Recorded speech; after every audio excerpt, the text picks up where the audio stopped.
Ah. Dai, subito, subito.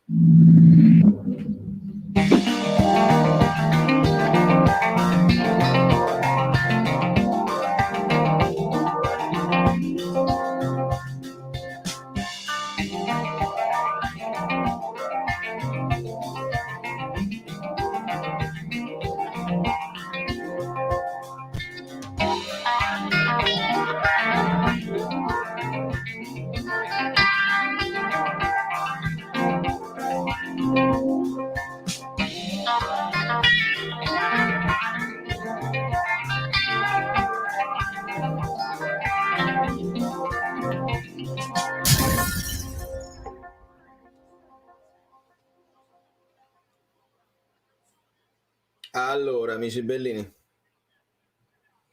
New Normal Canon, ok. Forza Napoli. Un occhio, veramente leggevo tra i commenti, no? Un occhio alla festa e un occhio a noi. E voi che siete qui siete veramente i miei eroi, perché in questo momento sono tutti collegati ovviamente a guardare la premiazione, un momento emozionantissimo che molti di noi, ma che volevi, che ci volevi nemmeno immaginare. Quindi mi saluto tutti quelli che sono online, anche quelli che hanno scritto prima: Francesco, Cono, Angela, Luigi, bellissima la roba di Quagliarella, mamma mia, Davide, Antonio, Jacopo, inizia un nuovo campionato, Michele, Giovanni, Gaetano, un altro Gaetano, Maria, un altro Giovanni, Giacomo, Starving Italian, Angelo, Vincenzo dal Brasile, Dr. Hybrid, l'originale, Aniello, Valentina, Gils, Nicola, tanta roba, bellissimo, è tutto bellissimo.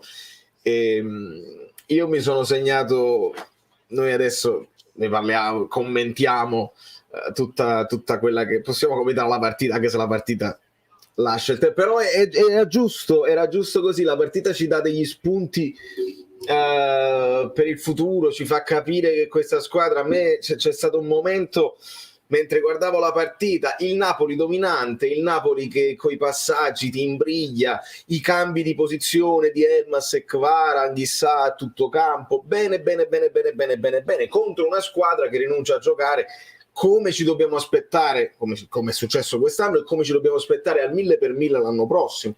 E questa squadra che nell'ultimo periodo ha avuto un po' di difficoltà a segnare, anche oggi noi la sblocchiamo con un rigore, deve andare a 1000 all'ora. Ecco perché io faccio il pensiero mentre guardo la partita: deve arrivare un allenatore tosto, un allenatore che li fa correre, che non deve cambiare tutto il sistema di gioco, perché è una squadra che gioca a memoria. Se tu cambi poche pedine possiamo continuare come ha fatto Spalletti, no? Continuare quello fatto da Gattuso, ma migliorarlo nella fase difensiva e lasciare anche un po', ragazzi, la conferenza io la analizzo testuale, ma è quando lo ascolto Spalletti che capisco delle cose, dice delle cose molto importanti e ve le voglio dire. Quasi stavo pensando di fare un altro video, ma andremo con calma ad analizzare tutte le cose. Che bello chiudere con una vittoria, che bello chiudere a 90 punti, numero tondo, a 16, nel senso a 16 punti abbiamo lasciato la seconda classifica. Sì, esatto, Valentina, ne stavo proprio parlando, ma non tanto, tantissimo. È stata una perla che non potevamo assolutamente perderci, perché poi noi ringraziamo quelli che fanno la trascrizione e ci mandano la testuale, ma non è assolutamente, esce fuori il 5% di quello che voleva dire Spalletti. Quindi molto bene, e mi sono scritto tutto, quindi possiamo analizzarla nel dettaglio. Devo andare a cena fuori, mi perderò un po' tutto, è terminata anche questa avventura, chissà cosa riserverà il Napoli del futuro. Vai Tore, vatti a divertire, io stasera devo pure andare a suonare, me lo porto lo striscione, lo appenderò, qualche cosa la farò, però c'è anche un festival qui nel quartiere, quindi devo andare a vedere quante cose. Che bello abbia segnato il Ciolito, Rossana, questo è un altro bellissimo momento, ha fatto un gol Mamma mia, un gol bellissimo, un fulmine, un bolide, un missile. Che bellezza, che meraviglia. E da lì deve ricominciare il Napoli, perché se poi non hai sicurezze su Osimhen, io devi... Bene, lo scudetto fa 90, la vittoria fa 90. Senza doppi sensi, li abbiamo messi a 90. Grande Valerio, è bellissimo. Sì, poi noi questo ci abbiamo, che da qualunque tipo di spunto possiamo trovare giochi di parole. Che bellezza. Enrico, buonasera. Buonasera a tutti e senza nessun tipo di... Siamo in 69. Lasciatemi like quelli là di godimento. Lasciatemi like di godimento mentre intravedo nello schermo il presidente. Ah, non lo posso far vedere che mi bloccano subito il canale, mi bloccano tutto. Il presidente che riceve la medaglia. E niente, possiamo commentare tutto questo. Grandi emozioni, insomma, Quagliarella che ha pianto dal riscaldamento fino alla fine, le coreografie, uno stadio in festa con le bandiere, che bellezza, che bellezza. Ed è bene che aver vinto, è bene aver dato un'altra soddisfazione a Osimhen che chiude a 26 gol. Volevo il gol di Mario Rui. Se possiamo vedere il gol di Mario Rui e l'esordio di Marfella, però sono pure contento che Demme ha assaggiato il campo. Noi chiudiamo con un 4-2-3 con Lobotka e Demme contemporaneamente in campo. Anche questo è simbolico e ci piace. Vedi, questa stagione abbiamo fatto paura. 90. Peccato per Gaetanino, ha avuto 2 occasioni clamorose anche per segnare. E questo potrebbe essere anche uno spunto per il futuro, perché sto ragazzo potrebbe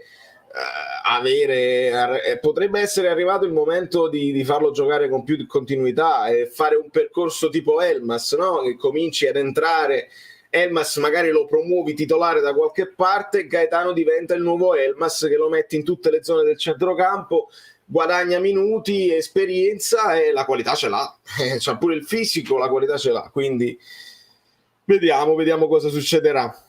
Golasso del Solito, molto somigliato a quello del capitano contro l'Inter, splendido gol. Sì, Angelo, ma qua il Solito ha tirato una botta dritta per dritto. Quella di Di Lorenzo era un tiro a giro di sinistro, forse più difficile quello di Di Lorenzo. Qua si è messo proprio bene con il corpo. Nel momento in cui si è portato il pallone avanti si vedeva proprio da lì. È come quando giochi alla PlayStation e vedi che il tuo giocatore è nella posizione giusta e carichi quel tanto giusto senza arrivare oltre il rosso, che poi la palla finisce così, la palla sale e il portiere non la può mai prendere. Che meraviglia, che gol straordinario che ha fatto, mamma mia, bellissimo. Arrivano i giocatori, vedo Meret, ci sono state chissà quante medaglie hanno organizzato. Vedo Meret che saluta, abbraccio. Gravina non c'è, questo è per un altro tema. Gravina non ce la dà lui la coppa. La coppa con la coppa con i 2 standardini, cioè con i 2 fiocchetti bianco e azzurro è emozionante. Mamma mia, come emozionante. Berezinski, ve la faccio vedere la foto della coppa, la voglio mettere in sovraimpressione perché è bellissima. Faccio una cosa proprio al volo. Gravina sta festeggiando altre, hai ragione Giovanni. Anch'issa vestito da Predator, omaggio cinematografico a Guido. Vincenzone, stiamo festeggiando con gli avanzi dei nostri vicini, un 958 del 9 Napoli smezzato portato da me, una mezza guantiera di piccola pasticceria, alla grande Vincenzone, che ho visto le fotografie, si è incontrato con Virgilio dalla Germania. Questa poi è la mia soddisfazione personale della community che si incontra, bellissimo. Con parole di rispetto è tornato lo scudetto. Sarebbe una sciocchezza lasciar partire Simeone, ce ne sono pochi che vedono la porta come lui. Ciao Vale, era bello aspettare questa giornata, da adesso però viene il difficile, non riesco a gioire se penso che il prossimo anno dovremo fare almeno non lo so cosa intendi per questo e altro. Consiglio l'editoriale di Marresi su Repubblica di ieri, con arguzia e maestria analizza il distacco emotivo tra Spalletti e Napoli ricorrendo all'apocondria e all'alleria di Daniele, e lo leggeremo. Io mi sono creato la mia opinione al riguardo e ve la posso ripetere perché sono un po'... guardiamoci nell'anima, metti a fuoco. Bravi bellini, questo scudetto è per noi gruppo fantastico di gente bellina e per gli altri peccato che non siete napoletani. Brava Claudia. Media gol Osimhen, 26 gol, 32 partite, sontuoso. Tra l'altro, ragazzi, Osi era arrivato a 24 gol nelle 2 stagioni precedenti combinate. 2 stagioni, 24 gol, una stagione da supereroe, 26. E anche questo ti fa capire, insomma, che un giocatore così, che poi è cresciuto, perché non sappiamo se senza gli infortuni sarebbe poi arrivato a questi numeri, però io l'ho visto cresciuto tantissimo. Ostigard le ha prese tutte di testa senza dubbio, si dice la O è una specie di e la A finale è quasi una O. Ostigard, nessuno lo dirà così, ma vediamo se diventa i rumori, perché l'amico norvegese Pasquale che viene a trovarmi con la fidanzata norvegese, e lì non abbiamo dubbi. Per gli scontenti di come ha fatto il Napoli nei giorni di ritorno, ho controllato i punti accumulati e nessun'altra squadra ha fatto meglio. Maurice, vabbè, ma è chiaro, quando tu vedi una squadra che nel girone d'andata fa 50 punti, è naturale essere scontenti, perché è naturale e fisiologico fare meno punti. Contemporaneamente tu devi ragionare sul fatto che il Napoli aveva troppo distacco, e quando hai troppo distacco non dico che sei tranquillo, però non riesci a mantenere sul pezzo. Poi ci devi mettere anche la stanchezza, ci devi mettere giocatori che non si sono fermati mai. È una cosa naturale. Noi tifosi dobbiamo sempre chiedere il massimo a questa squadra, e loro secondo me hanno fatto il massimo.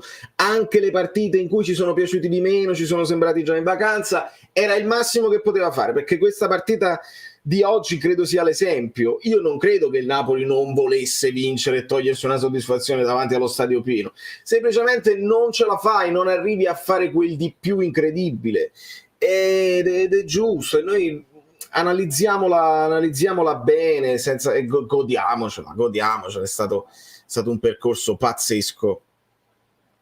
Invece di vendere Osimhen sarebbe meglio vendere il Napoli. Mica male. A chissà, meglio con i capelli nuovi. Saremo obbligati, la chiusura del messaggio di Antonio, a ripeterci l'anno prossimo, e sei obbligato, parti. È difficile dirlo, parti da favorito, perché devi vedere che mercato faranno le altre, come si riassesta la politica dell'Italia, perché tu ti aspetti che la Juventus venga punita e invece no, viene graziata, e quindi bisogna capire se adesso c'è tutto un accordo, perché si sono messi d'accordo, il patteggiamento è mettersi d'accordo per ripartire alla grande, oppure se devono andare in crescendo, oppure se si impongono come nuova forza del campionato. Vediamo il Milan e l'Inter, che ci parlano sempre di squadre indebitate che non possono fare mercato, intanto hanno sempre i campioni, fanno i debiti e hanno sempre grandi campioni, e dobbiamo vedere se il Napoli riesce a stare al passo. Sicuramente noi partiamo con un bel distacco che le altre squadre devono cercare di avvicinare, e non sarà facile per loro. Noi non sarà facile per noi, perché ricominciamo tra virgolette da capo. Quest'anno abbiamo cambiato molti giocatori, ma almeno c'era una base tecnica da parte dell'allenatore che non cambiava, e quindi quanto di buono fatto si poteva continuare. Adesso, ricominciando con una nuova guida tecnica, i dubbi, le incertezze ci sono, e dobbiamo essere chiari. Quindi io per questo non posso dire già il Napoli è favorito l'anno prossimo, sarebbe una follia se non so qual è il nuovo allenatore, qual è il sistema di gioco, quale mercato si farà. Contemporaneamente io tengo sempre presente il credito che devo dare a De Laurentiis e alla società, perché non ce lo aspettavamo l'anno scorso e magari non ce lo aspettiamo l'anno prossimo, e succede di nuovo. Non lo possiamo più sapere. Quest'annata ha dimostrato che nonostante, perché i giochi politici ci sono sempre, li vediamo tutti i giorni, nonostante, quando il Napoli va oltre il 110%, fa il 150%, si può anche fare. Però serve un allenatore tosto, perché avete visto quanto è difficile a Napoli. Don Belè se la prende comoda anche con... Allora, anche Caetano con le stampelle, ovviamente. È brutto infortunio, è sembrato fare il gesto di qualcosa che si è spezzato, che si è strappato. Vediamo. Nel frattempo io cerco di mettere questa immagine come sottofondo, andrò in lag un pochino perché è tutto live. Eccola qua, mamma mia quanto è bello. Ecco, voi adesso vedete io come lavoro quando devo fare queste cose. Seria, tipo, non mi interessa, però vedi, poi devo scendere. Abbiate fede, vedi? Compaiono le cose, eccola qua. Oh, bellissimo. Bellissimo, tutto bellissimo. Sicuramente il prossimo campionato sarà più combattuto, ma sarebbe meglio progredire in Champions, i numeri li abbiamo. Progredire in Champions, amico mio Enrico, è un obiettivo, è sicuramente una speranza, ma non è facile. Quante squadre che hanno molte più possibilità di noi, e anche squadre più forti di noi, a un certo punto prendono la partita storta. Tu quello che devi fare è che devi dimostrare che il girone, che comunque è un mini campionato, lo passi comunque. Poi quando ci sono gli scontri diretti devi avere un po' di fortuna nel sorteggio, devi avere un arbitraggio all'altezza, devi essere rispettato in Europa, te la devi creare questa reputazione di una squadra che fa piacere vedere in Europa perché gioca bene. Questo è l'obiettivo del Napoli. Dire vogliamo vincere la Champions è una follia. Da quanti anni il Manchester City vuole vincere la Champions? Da quanti anni il Paris Saint-Germain dovrebbe vincere la Champions? Va ragionata così, dobbiamo fare il nostro percorso come l'abbiamo fatto in campionato e ci ha portato poi alla vittoria in campionato. Qualche secondo posto, qualche terzo posto, si scivola, si risale, sempre con un'idea di gioco precisa e alla fine arriva la vittoria. Piano piano, se creiamo continuità anche in Champions, perché no? Un like e un salutone mentre guardo la premiazione. Questa è la mia gioia, che voi siete qui presenti mentre ovviamente ci sono le premiazioni dei giocatori. Ne parliamo perché io potevo anche decidere di andare live dopo. Ecco Giuntoli, vedo Giuntoli in diretta. Vedo Giuntoli che arriva ad essere premiato. Siamo unici, passerelle e festa in grande stile su Rai 2 in prima serata, solo il Napoli lo permette, non ricordo cose simili per gli strisciati, per i quali omaggiare gli iscritti è stata la solita minestra. E lì, anche lì, vedi il fatto che De Laurentiis va alla Rai e con Fazio si comporta in un certo modo. Voi se unite i puntini di tutti questi anni, capite un sacco di cose. E alcune cose ve le ho dette io, alcune cose ci siete arrivati da soli. Comunque, non so quante squadre abbiano vinto il titolo con il canoniere del torneo e il miglior assist man. Si aggiunge l'assist man perché giustamente anche Kvara.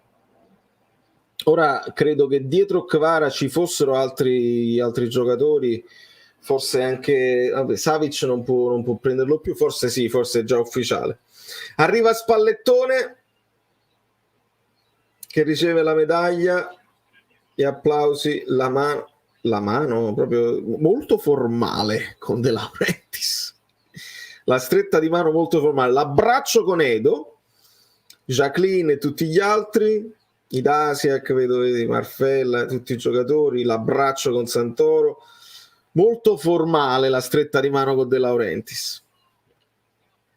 Solo Milinkovic, e mi pare che c'erano molti giocatori ad 8 assist. Meret ha fatto 2 parate da grande portiere, è vero. Voto alto domani per Meret, ci ha salvato. Se migliora nelle uscite può diventare un number one da tenere assolutamente. Anche la situazione Meret è da valutare. Arriva il capitanissimo, grande stagione di Di Lorenzo, grandissima stagione, primo anno da capitano, con la vena e con una eleganza nel parlare con gli arbitri, orgoglio napoletano. Perché noi non solo, ecco, si avvicina De Laurentiis alla coppa, ma i giocatori lo coprono, ecco, è la coppa dei giocatori, l'hanno coperto, si avvicina Edo, ma la salva Di Lorenzo, si avvicinavano i presidenti, Di Lorenzo la alza al cielo, fumogeni, grandi spari, che bellezza, stava arrivando. Che meraviglia, vicino a Di Lorenzo ovviamente Mario Rui, che vedo notevolmente emozionato, presenti anche gli infortunati Politano, Lozano, Osimhen adesso la alza al cielo, c'è Santoro che insomma dirige un po' le danze, Kvara immancabilmente con la bandiera della Georgia, orgoglio del suo paese, gioco di luci, adesso si scompare l'illuminazione per favorire i fuochi, ed è bello, e su questo ci era piaciuto la prima volta e ci piace la seconda volta. Giochi di fuochi d'artificio, luci del San Paolo Maradona, bellissimi, bellissimi, bellissimi. Veramente arriva, e che era Barfella, credo. Poverino Barfella non è riuscito ad esordire. Le sostituzioni sono 5, meno male che ci siamo tenuti quella là finale, che poteva essere per Marfella, ma poi si è infortunato anch'issa. Ora tocca a Juan Jesus, Juan, credo adesso Gollini. Che bellezza veramente, non pensavo aver mai vissuto un momento del genere, spettacolo. Saltano festanti i giocatori del Napoli.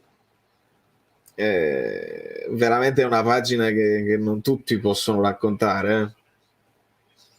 Il bacio di Simeone alla Coppa, Raspadori. Gollini col telefono che cerca di immortalare, arriva Starace che cerca di alzare Demme, Starace alza Demme con la Coppa.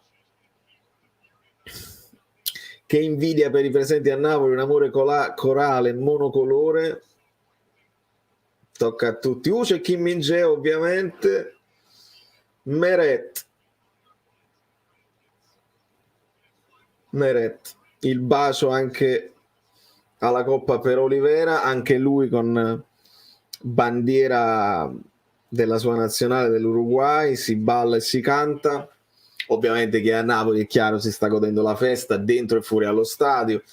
Io non sono stato in grado, purtroppo. C'è la festa che sta avvenendo a New York a ribalta, ma vivermi quella festa lì in solitaria con altri tifosi che però non conosco, l'ho provata una sensazione simile andando con la Salernitana, poi sono rimasto anche scottato perché lì si è prolungata la festa e onestamente ho deciso che volevo stare con voi, volevo esprimere la mia emozione dal vivo il più presto possibile dalla fine della partita. Gaetano con le stampelle. Ora tocca al Lobo, Zedadka, e quindi me la volevo godere con la mia community. Poi vi farò vedere da Instagram, perché pare ci sia un festival qui, Festa della Repubblica, non ho capito, dico, però c'è una festa tutta italiana e c'è anche scritto si celebrerà il Napoli campione d'Italia. Valeria, si dica che ho vissuto al tempo del Napoli campione. Veramente mica tutti lo possono dire, per questo si diceva quella cosa tenerissima del fare al più presto possibile, perché poi qualcuno non ha potuto vederlo, qualcuno ha conosciuto solamente i primi scudetti, qualcuno né quello né qui, e quindi bene che tutte le stelle si siano allineate, che sia andato come doveva andare quest'anno, imponendoci con grandissima personalità, con grandissima forza contro tutti gli avversari, qualche sciuliata qui e là, ma perché è pure più giusto, e perché per dimostrare di essere esseri umani e non robot, non alieni. E adesso c'è un giro di campo, credo, con Di Lorenzo che porta, sì, vedo anche Rachmani con la bandiera della sua nazionale. Qualcuno è più devoto di altri, ovviamente con le proprie origini. E queste immagini, ragazzi, io me le rivedrò, perché adesso me le sto vedendo mezze e mezze, ma queste sono immagini che ci riguarderemo come ci stiamo riguardando i gol, come stiamo riguardando tutti i momenti importanti. Ma qual è stato il momento in cui lei ha veramente capito che avrebbe vinto lo scudetto? Sembra la stessa cosa. Valentì, sì, devo organizzarmi spero per settembre, per ottobre, devo vedere, perché per fortuna, Dio Deo gratias, Deus machina, ex machina, c'è parecchio lavoro e devo onorarlo. Appena c'è un momento di lentezza, come si dice, di fiacca, ne approfitto per farmi un giro nella mia città. Sembrerà retorico, ma questo scudetto estate sarà anche uno spot eccezionale per Napoli e la Campania, già da tempo sostenuti da una propulsione turistica e culturale senza pari. No, non è retorico, è vero, l'indotto esiste, si è visto tantissimi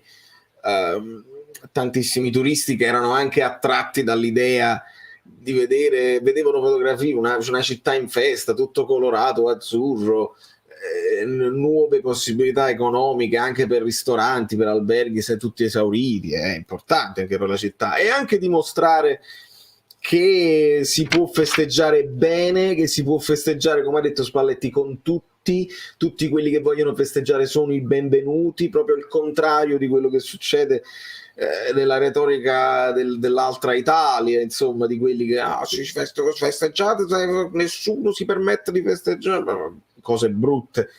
C'è questa continua dicotomia tra le cose bellissime che portiamo da Napoli e quelle che succedono intorno, che sono squallide molto spesso.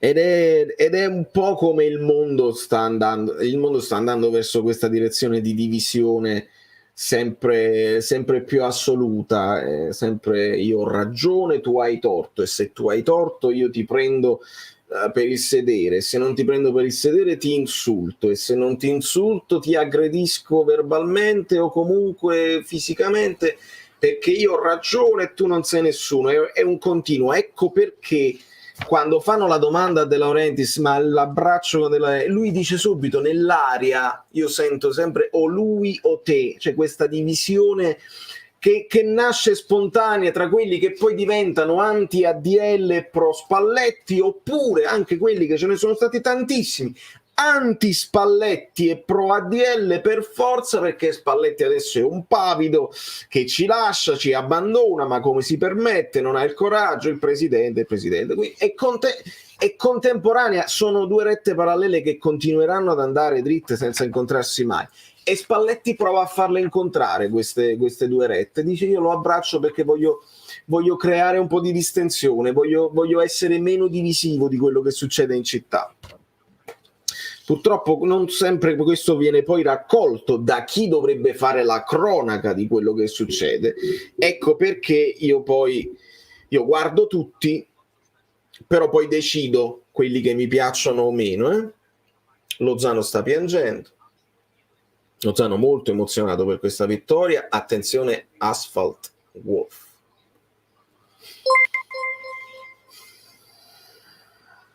Un grazie al Napoli per una stagione emozionante, per lo scudetto vinto, e poi un grazie a te, Vale, per le emozioni che ci hai regalato con i tuoi video. E poi diciamolo, c'eravamo anche noi, lontani, ma c'eravamo. Grazie a un grande Napoli. Mi vuoi aumentare la commozione? Lupo, grazie infinite, queste sono piccole soddisfazioni personali per quelli che poi sono lontani. Io, è chiaro, se vai a vedere nelle statistiche del canale c'è una maggioranza ovviamente di napoletani, ma se vai poi a scavare ci sono tantissimi piccoli feudi sparsi per il mondo che poi mi seguono, e mi piace l'idea di essere un po' il punto centrale dove poi tutti si incontrano. Quando Vincenzo da Barra si incontra con Virgilio che viene dalla Germania, e mi si squaglia il cuore. Quando l'amico Pasquale, che dalla Norvegia, trasferito da Napoli, va in Norvegia e poi mi incontra a New York, io sento il cuore che va a 1000 all'ora. Quindi veramente ringrazio io voi ringraziate me. Modo di veicolare i corretti messaggi ha motivato anche il Napoli. Giacomo, io non mi posso prendere questa cosa, però uno sfizio me la posso io lo so che a tratti ci guardano, ci leggono i commenti, leggono tutti, lo so. Non lo so se lo fanno in continuazione, come vorrei, ma mi rendo anche conto che i miei contenuti sono troppo lunghi e quindi non c'è stato tempo di guardarsi un video di 20 minuti di Valerio Fruto. Contemporaneamente io i video di 3 minuti non riesco ad esprimere tutto quello che ho in testa perché non sono tranciante, io ragiono sulle cose e quindi lo capisco, però mi devo togliere una soddisfazione. Il Napoli ha messo lo stemma del Napoli sulle bandierine del calcio d'angolo. Nessuno, perché poi Luis Enrique si era già nessuno al mondo aveva pensato di dire però perché non la facciamo questa? Nessuno al mondo, nessuno, interessava solo a me. Quindi io mi prendo questo sfizio di gioire allo stemma del Napoli sulle bandierine. Vi sembra una stupidaggine? Non lo è. Tu devi mettere nella scatola della partita, ci devi mettere tutte le cose, ci ha insegnato Spalletti, e nella scatola del brand di una società che vuole crescere e che deve portare questo stemma nel mondo, ci devi mettere tutte queste cose. Uno passa fuori a un bar dove ci sta la partita così en passant, non vedi, non leggi, tu stai bevendo a birra, capita il calcio d'angolo e vedi lo stemma. Com'è bello questo stemma azzurro. Chi è, chi non è? Il Napoli, quelli che sono andati, che hanno scommesso a New York, hanno scommesso tra Napoli e Manchester City, ci davano tutti in finale perché giocavamo bene. Il Napoli che ha fatto una stagione incredibile, che ha dato 16 punti sulla seconda e ha vinto il campionato, ha stracciato il campionato meglio di tutte le altre squadre europee. Interessante, fammi vedere quest'anno, ma c'hanno quel giocatore che segna tantissimo e fa i dribbling, ma c'ha quello che il capocannoniere. Piccole cose che adoro. Nel frattempo Paramount Plus si sposta a ribalta e fanno i collegamenti così. Voi forse state anche vedendo le cose sulla Rai, va bene così. Una piccola battaglia giù, ma è piccola. Entro i prossimi 10 non garantisco di essere... tu dici il prossimo? Si poteva tentare di iniziare un ciclo, eravamo più avanti degli antagonisti, Spalletti e De Laurentiis hanno deciso di ricominciare da capo. Così a settembre partiremo tutti alla pari. Sì, Antonio, ma si deve pensare che si parte tutti alla pari a prescindere. Mantenere Spalletti un altro anno poteva essere un vantaggio, perché non devi spiegare a quelli che restano un nuovo sistema tattico, anzi, tu inserisci qualche nuovo elemento e quei nuovi già sanno dove poi confrontarsi. Dobbiamo sperare che arrivi un allenatore bravo, un allenatore intelligente, un allenatore che continui su questa scia del gioco, del calcio, e un allenatore che li tenga sul pezzo, perché poi c'è la paura, la possibilità, non che siano appagati, ma che non vadano a 1000 come adesso, perché anche gli stimoli, la motivazione di essere i primi dopo 33 anni, hai vinto già, magari ti dici vabbè, il mio io l'ho dato l'anno scorso, quest'anno una partita la posso steccare, non mi dice niente nessuno, e parte ovviamente la difesa strema, abbiamo vinto, che te ne frega, lo so, ma quello poi definisce poi il ciclo, cioè un gruppo unito che va avanti per stabilire una dominance proprio continua nel tempo. Vediamo, io resto in bilico col credito, possibilista, non sicuro di niente, perché questo Napoli ha tolto le certezze a tutta l'Italia. Questa è la verità. Oggi 4 giugno sono 29 anni della scomparsa di Massimo Troisi. Le coincidenze sono veramente bizzarre. Sì, Anello, ma quante ne sono le coincidenze, se tu pensi a quelle di Diego quest'anno, dove hanno vinto tutte le sue squadre, dal Siviglia al Barcellona all'Argentina, il Boca, il Napoli è per te. Claudia, senza messaggio, grazie mille, amica mia, siete bellissimi. Salve a tutti, i campioni dell'Italia siamo noi, la Juve alla pari o quasi grazie al colpo di spugna da vittime a carnefici confessi graziati. È proprio così. Vedi, per Valerio una medaglia grandissima per averci unito così. Grazie mille. Mi commuovete come l'altra volta. Se si fa la scelta giusta con il tecnico e si prendono quei pochi rincalzi o rimpiazzi, ne vedremo delle belle. Grazie a te Valerio e Guido, grazie mille Giancarlo. A settembre del mio compleanno, se hai visto Zero dopo il cambio come ci è rimasto male, non l'ho mai visto così. L'ho notato, Valentino, l'ho notato. Ho visto Spalletti un po' Spalletti così, quasi mortificato, dici che fai? Mi saluti a stento, lo sai, lo devi immaginare che dobbiamo fare una girandola di sostituzioni e forse Zielinski ci teneva a chiudere con un assist o con un gol, era anche in palla, penso che da lui parte il pallone che poi porta al rigore di Osi. Vabbè, ma sono momenti di campo normali. Alessio, grazie anche a te Valerio per tutte le tattiche, per le conferenze fatte e non fatte, un grazie per questa community pazza e pazzesca, un grazie per essere un tifoso, una persona fantastica, grazie a te Alessio. Regia vedo scandalosa, l'esultanza delle telecamere stanno disparando. Vabbè, lì non ti so dire, nel frattempo la Paramount sta in pubblicità, quindi io non vedo quello che vedete voi in questo momento e può essere che loro staccano perché poi hanno anche il resto della programmazione. Time, grazie per avermi accompagnato in questo bellissimo percorso che mai avrei pensato di poter vivere. Un abbraccio e ora godiamoci il momento. Esattamente, ci dipingono sempre come mostri, ma oggi ancora una volta abbiamo mostrato che siamo superiori ai luoghi comuni. Luigi, la cosa che deve migliorare l'anno prossimo è la convinzione che abbiamo una società genuina e dare sempre fiducia. Ci tengo a ringraziare te che ci hai regalato tanto, un abbraccio. Grazie Luigi. Scusate, per il mister ritenete meglio un italiano o uno straniero italiano?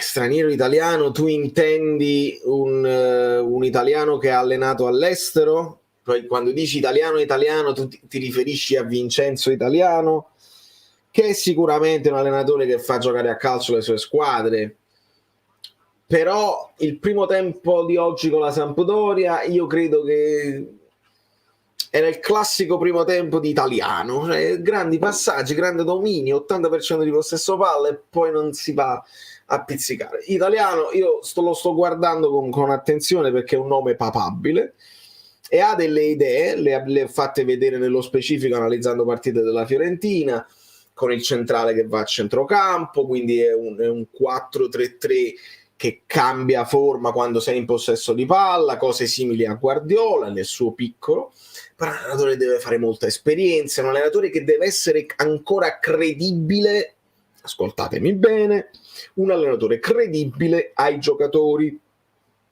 perché un italiano che in una piazza un po' più piccola come Firenze si può permettere di dire certe cose, oppure alla Spezia, molto bene, arriva a Napoli e ti deve dire delle cose. Se tu giocatore non hai una grande stima di italiano perché non lo conosci, una cosa è quando Benitez salta il telefono e arriva Higuain, ma se deve arrivare il Napoli se lo può permettere anche di fare un mercato. Aspetta, chi è l'allenatore, chi è il direttore sportivo? Se non si conosce bene, se sono troppo emergenti questi allenatori, rischi che poi il mercato sì lo puoi fare lo stesso, però non è detto che poi tutti sposino la causa e siano così mentalizzati come Spalletti ha fatto diventare questo gruppo qua.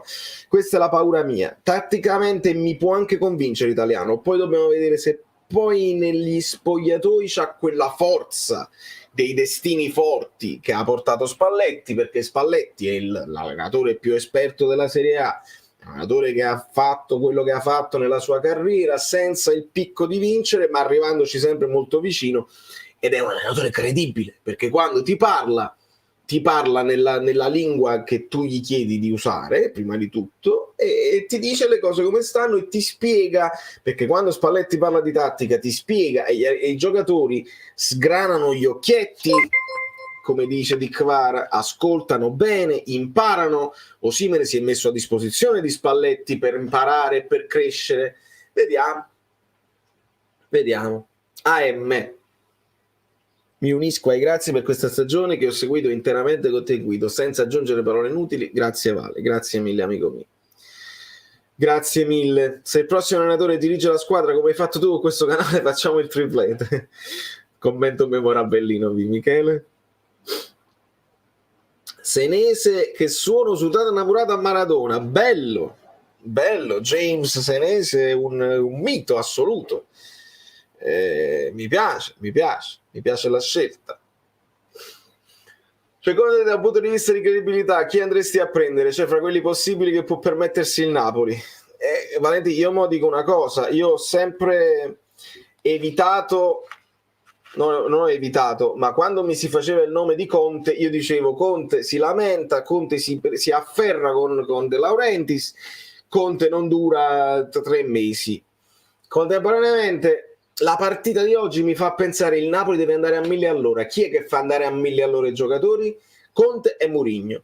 Sono due che come calcio siamo all'antitesi del calcio che noi giochiamo, però come credibilità sì. E io ricordo che praticamente l'Italia di Conte mi fece venire un pochino di quello sfizio di guardare l'Italia, perché Conte con quella veramente con quella rabbia dentro. Non lo so se è fattibile tatticamente, non lo so se è fattibile come rapporti con De Laurentiis, e non lo so quanti soldi vuole e che tipo di mercato ti chiede, quindi non lo so se è plausibile, però un nome di questi qua grossi, io quello che ho sempre detto, lo voglio esperto. Quando abbiamo lasciato Gattuso ho detto lo voglio esperto, perché almeno evitiamo di sentire, al primo errore che capiterà, almeno evitiamo di sentire la tiritera, ma quella è inesperienza, quello deve fare l'esperienza, i pagliacci.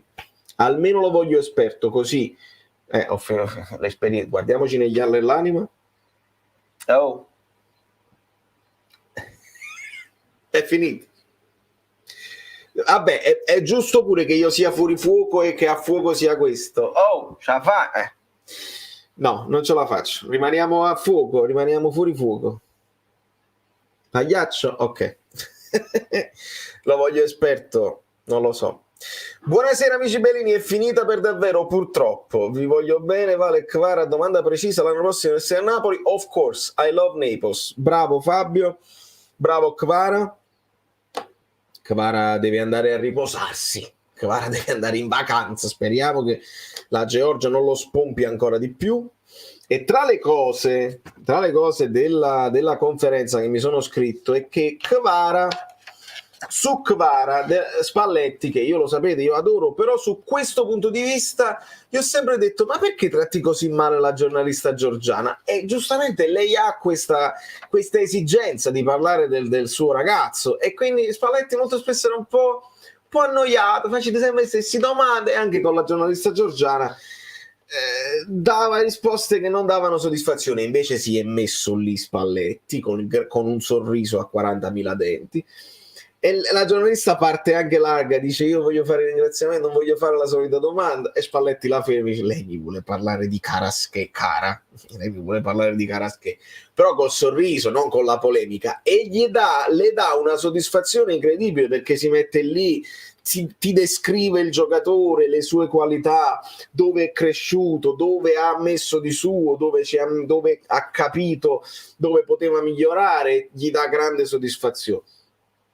Io sono contento di averlo visto con la mia squadra e spero che possa rimanere a lungo. Ragazzi, MVP del campionato totale. Si saranno fatti due calcoli, poteva essere il giovane così e poi l'MVP poteva essere Osimhen, però poi dovevano dare, credo, a Lautaro il migliore attaccante, forse era strano. Alla fine lui è stato il giocatore più decisivo del campionato, puoi metterlo insieme, è la coppia che è stata decisiva fondamentalmente. Però Kvara veramente, adesso è inutile dire però San Barad, Kvara è stanco, Kvara ha fatto, e anche oggi si è messo a disposizione dei giocatori, dei compagni, ha giocato un po' sulle punte, un po' di fino, alle volte con meno vena, ecco, ha giocato con meno vena Kvara, però ha messo degli assist che andavano messi in porta.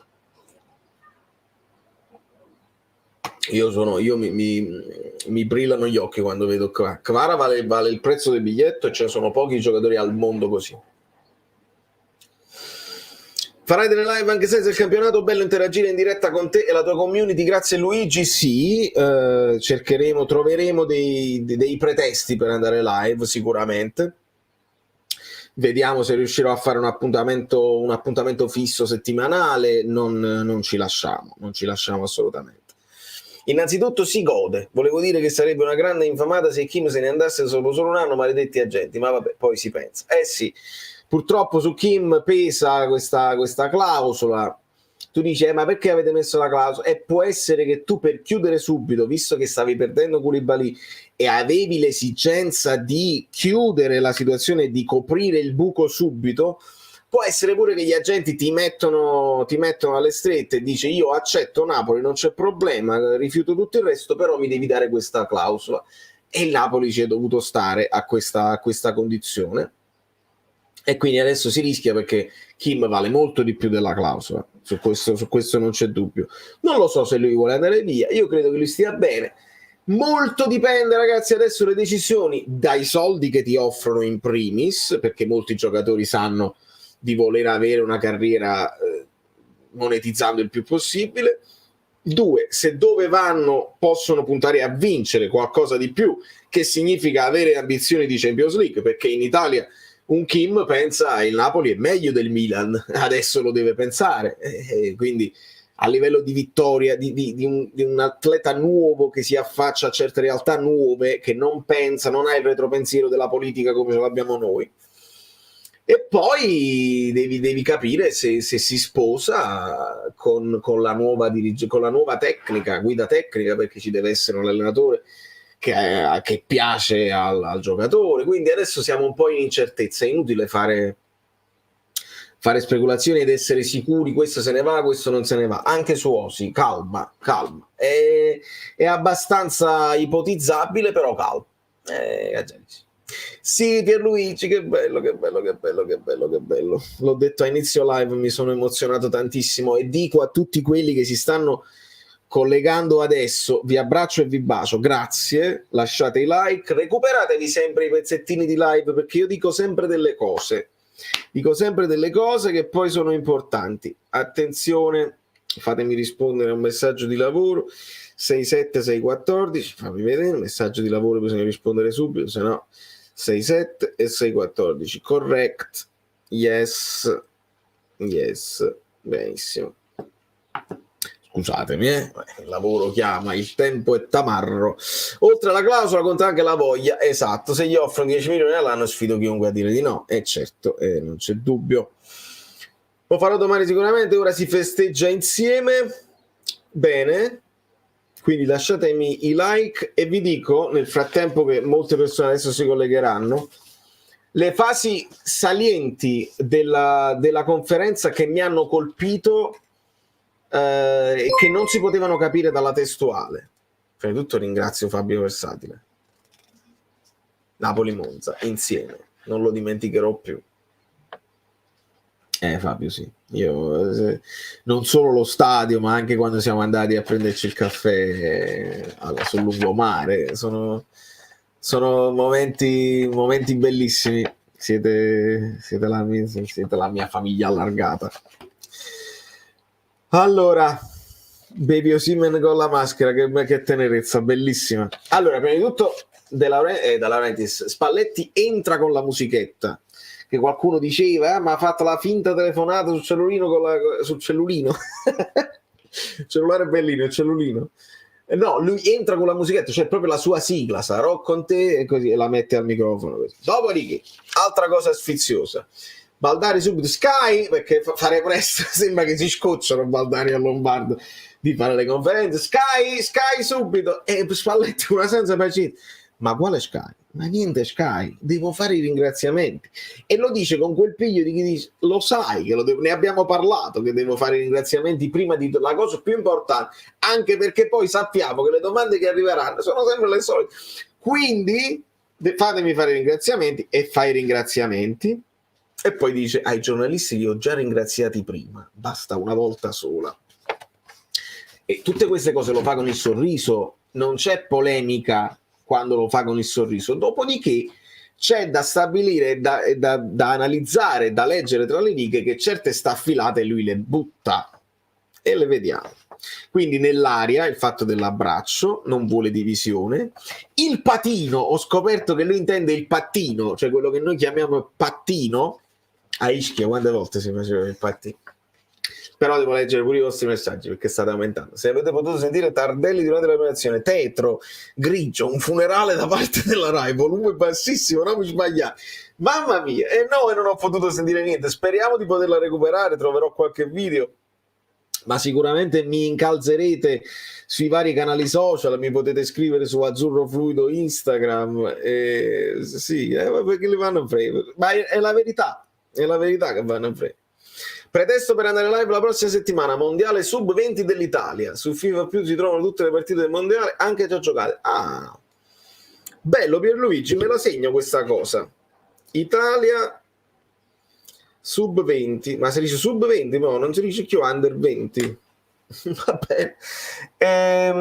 Sì, anche perché c'è un Ambrosino, ho visto un assist di esterno di pregevole fattura, e vediamo se l'Italia ha un po' di futuro, perché l'Italia senior non è una squadra entusiasmante, forse i più giovani, se crescono bene, speriamo. Buonasera a tutti, ciao Valerio, solo a Napoli si poteva celebrare Quagliarella in quel modo, da lacrimuccia. Cavara abbraccio la maglia e ama Napoli. Osi vuole vincere anche l'anno prossimo. Su Osi mi stava dicendo qualcosa Guido di certe dichiarazioni, e dopo lo incalzeremo anche a lui. Vediamo cosa succede. Osi ha detto chiaramente: io non mi sento un'icona se non vinco prima, devo vincere prima e poi dopo si parla se sono un'icona o no. Già dare una bella botta di numeri in Serie A non è poco, è notoriamente un campionato, anche se ha perso fascino rispetto alla Premier League, però tra gli addetti ai lavori si dice sempre la Serie A è difficile perché è un campionato molto tattico. I giocatori parlano come giornalisti alla fine, per questi giornalisti hanno una responsabilità. Non potete aspettarvi dai giocatori una narrazione del calcio diversa da quelli che poi è la narrazione che fanno i giornalisti, perché anche i giocatori se ascoltano certe trasmissioni e leggono certi giornali o certi blog a Popo TV, e alla fine dicono quello che dicono e sono sempre la stessa solfa. Quindi sempre la stessa solfa, che la Serie A è un campionato più tattico, le difese sono più forti e quindi segnare in Serie A è più difficile. Può essere pure uno sfizio che si vuole togliere, così. A domanda precisa, Resti ha risposto: decide il presidente, io sono pronto. E qua ovviamente c'è da fare la differenza con la situazione di Kim, perché non c'è una clausola. Ecco perché si parla dell'offerta da 150 milioni e si dice De Laurentiis poi dovrà decidere se mettersi in trattativa. Raccogliamo le parole di De Laurentiis, che ha detto Osimhen non si muove. Le parole di De Laurentiis dicevano anche si ricomincia da Spalletti l'anno prossimo, e non è stato vero. Quindi sono frasi che vanno soppesate. Noi non è che possiamo prendere mezza virgola di De Laurentiis e stare tranquilli, quando poi l'altra mezza virgola in passato non si è rivelata tale, e quindi dobbiamo vedere con l'andamento del mercato. Io vi ripeto, il Napoli bastano 5 milioni per fare plusvalenza, e io lascio sempre il dubbio che De Laurentiis lo lasci andare volentieri per un solo motivo, per il fatto che l'anno prossimo c'è anche la Coppa d'Africa e rischi di perderlo per tanto tempo e non sai come ti torna.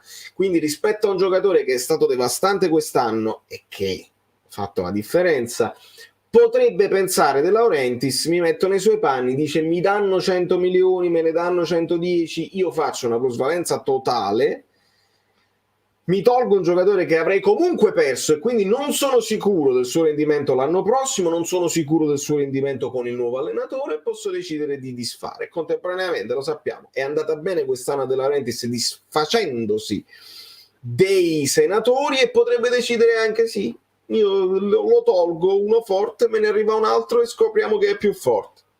Questa poi è la speranza paura.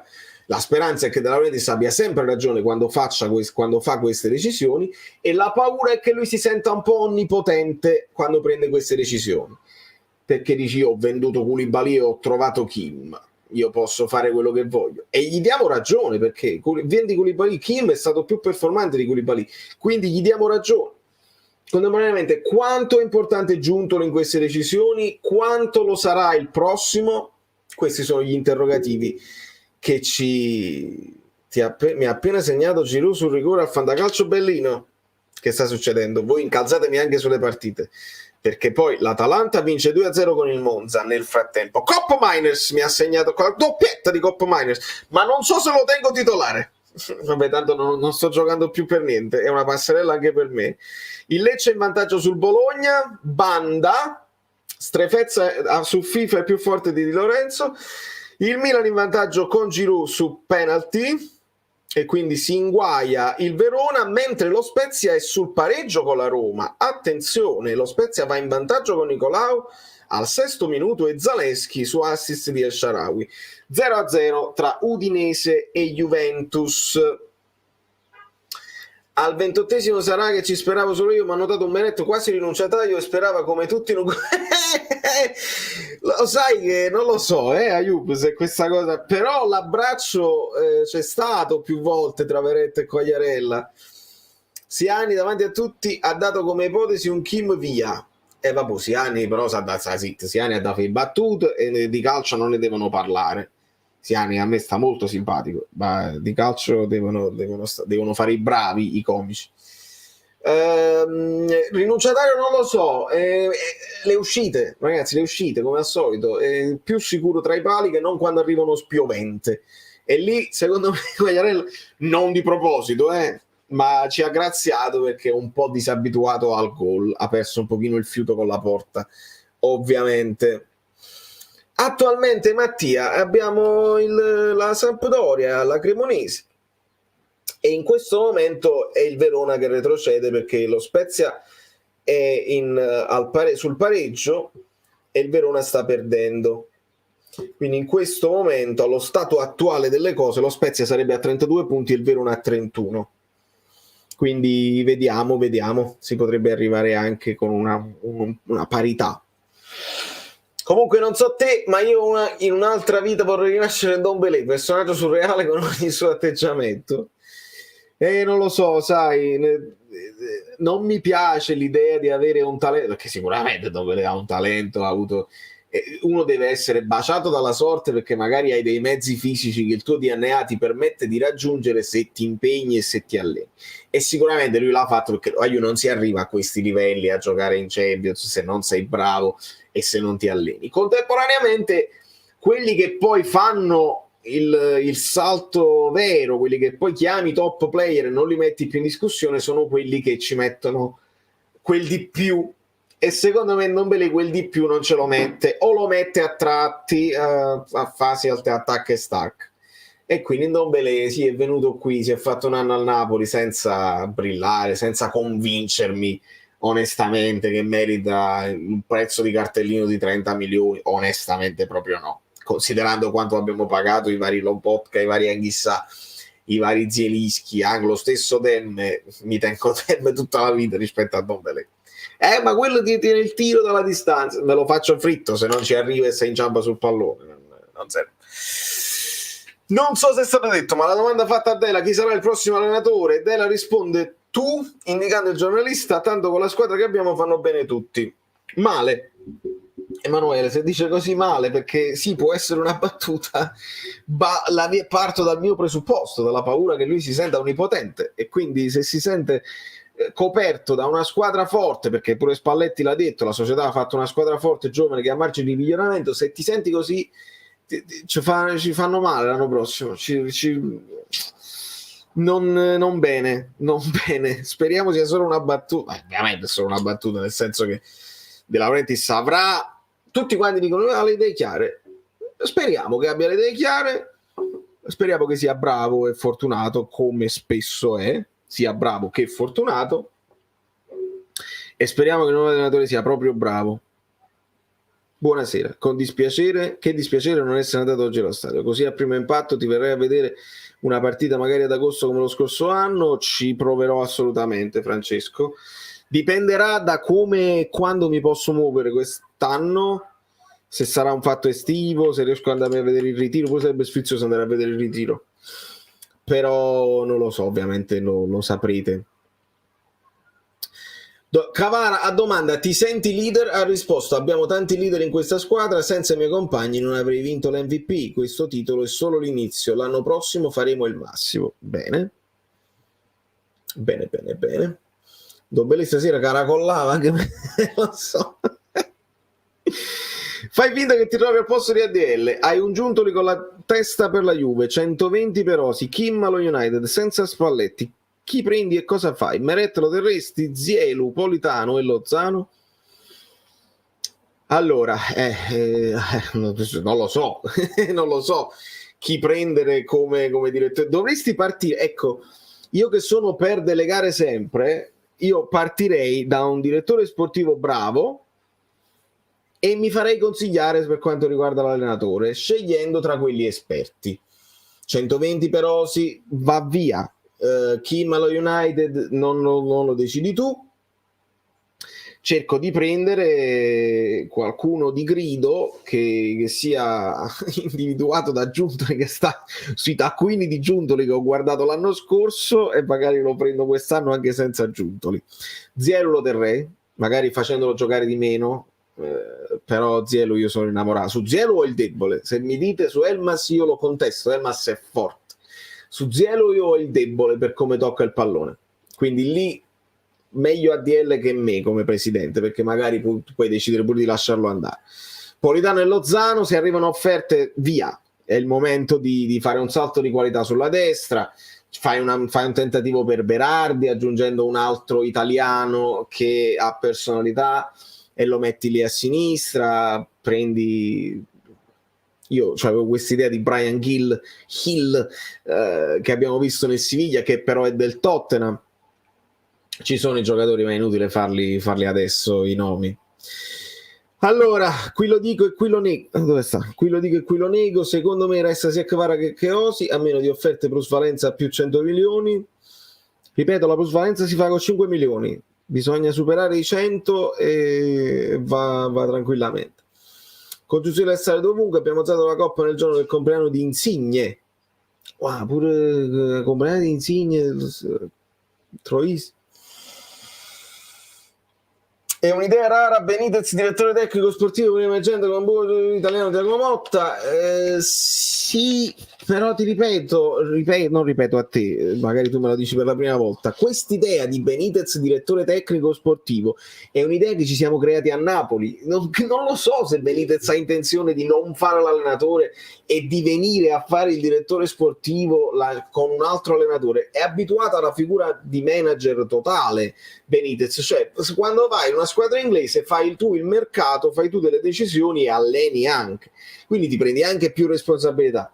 Venire a fare il mercato non è il suo mestiere, sarebbe una cosa nuova, sicuramente i contatti ce l'ha, ma non so se ha una rete di osservatori come ce le aveva Giuntoli, non so se il Napoli si mantiene la rete scouting e gli devi mettere un nuovo capo che poi è responsabile, prende le decisioni. Questa idea di Giuntoli, di Benitez, direttore sportivo, è venuta a noi napoletani, ma perché ci piaceva Higuain, Jorginho, Coulon.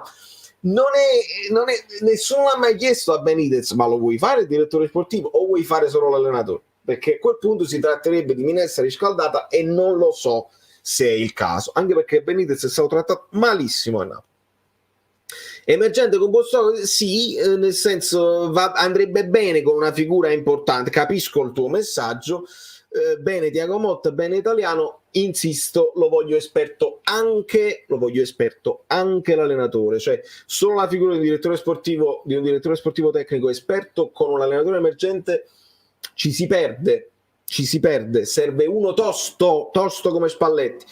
Altra cosa, quando gli si chiede di Kvara, e ritorniamo alla conferenza, bravo Giunto ad averlo individuato, Spalletti dice: io ho allenato in Russia, io ho fatto delle conoscenze in Russia, Kvara ha giocato in Russia, ho fatto le mie telefonate per essere sicuro. Perché? Perché Giuntoli lo individua, Spalletti lo apprezza e lo accetta e dice va bene, De Laurentiis lo telefona 2 volte, perché poi non ci si può poi atteggiare. Spalletti lo dice brava la società a comprarlo, però De Laurentiis non si fidava di Kvara. De Laurentiis ha detto: ma sei sicuro mi stai facendo prendere un georgiano che viene dalla Russia?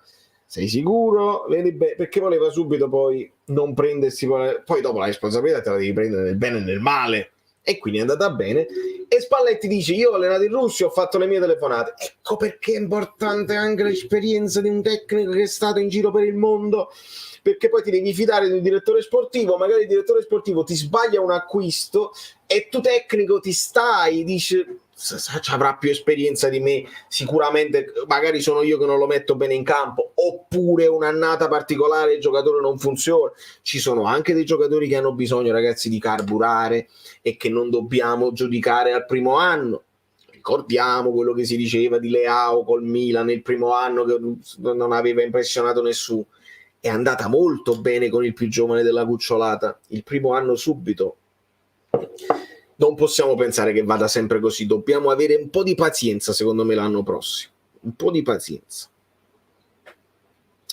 Allora, vi abbraccio, i like, mettiamo i like, esatto. Un grande grazie a Gianni, un grande applauso a Valerio e tutto il suo lavoro che ci ha accompagnato per questo bellissimo campionato. Saluti da Calgary e sempre Forza Napoli. Ragazzi, quanti like stiamo?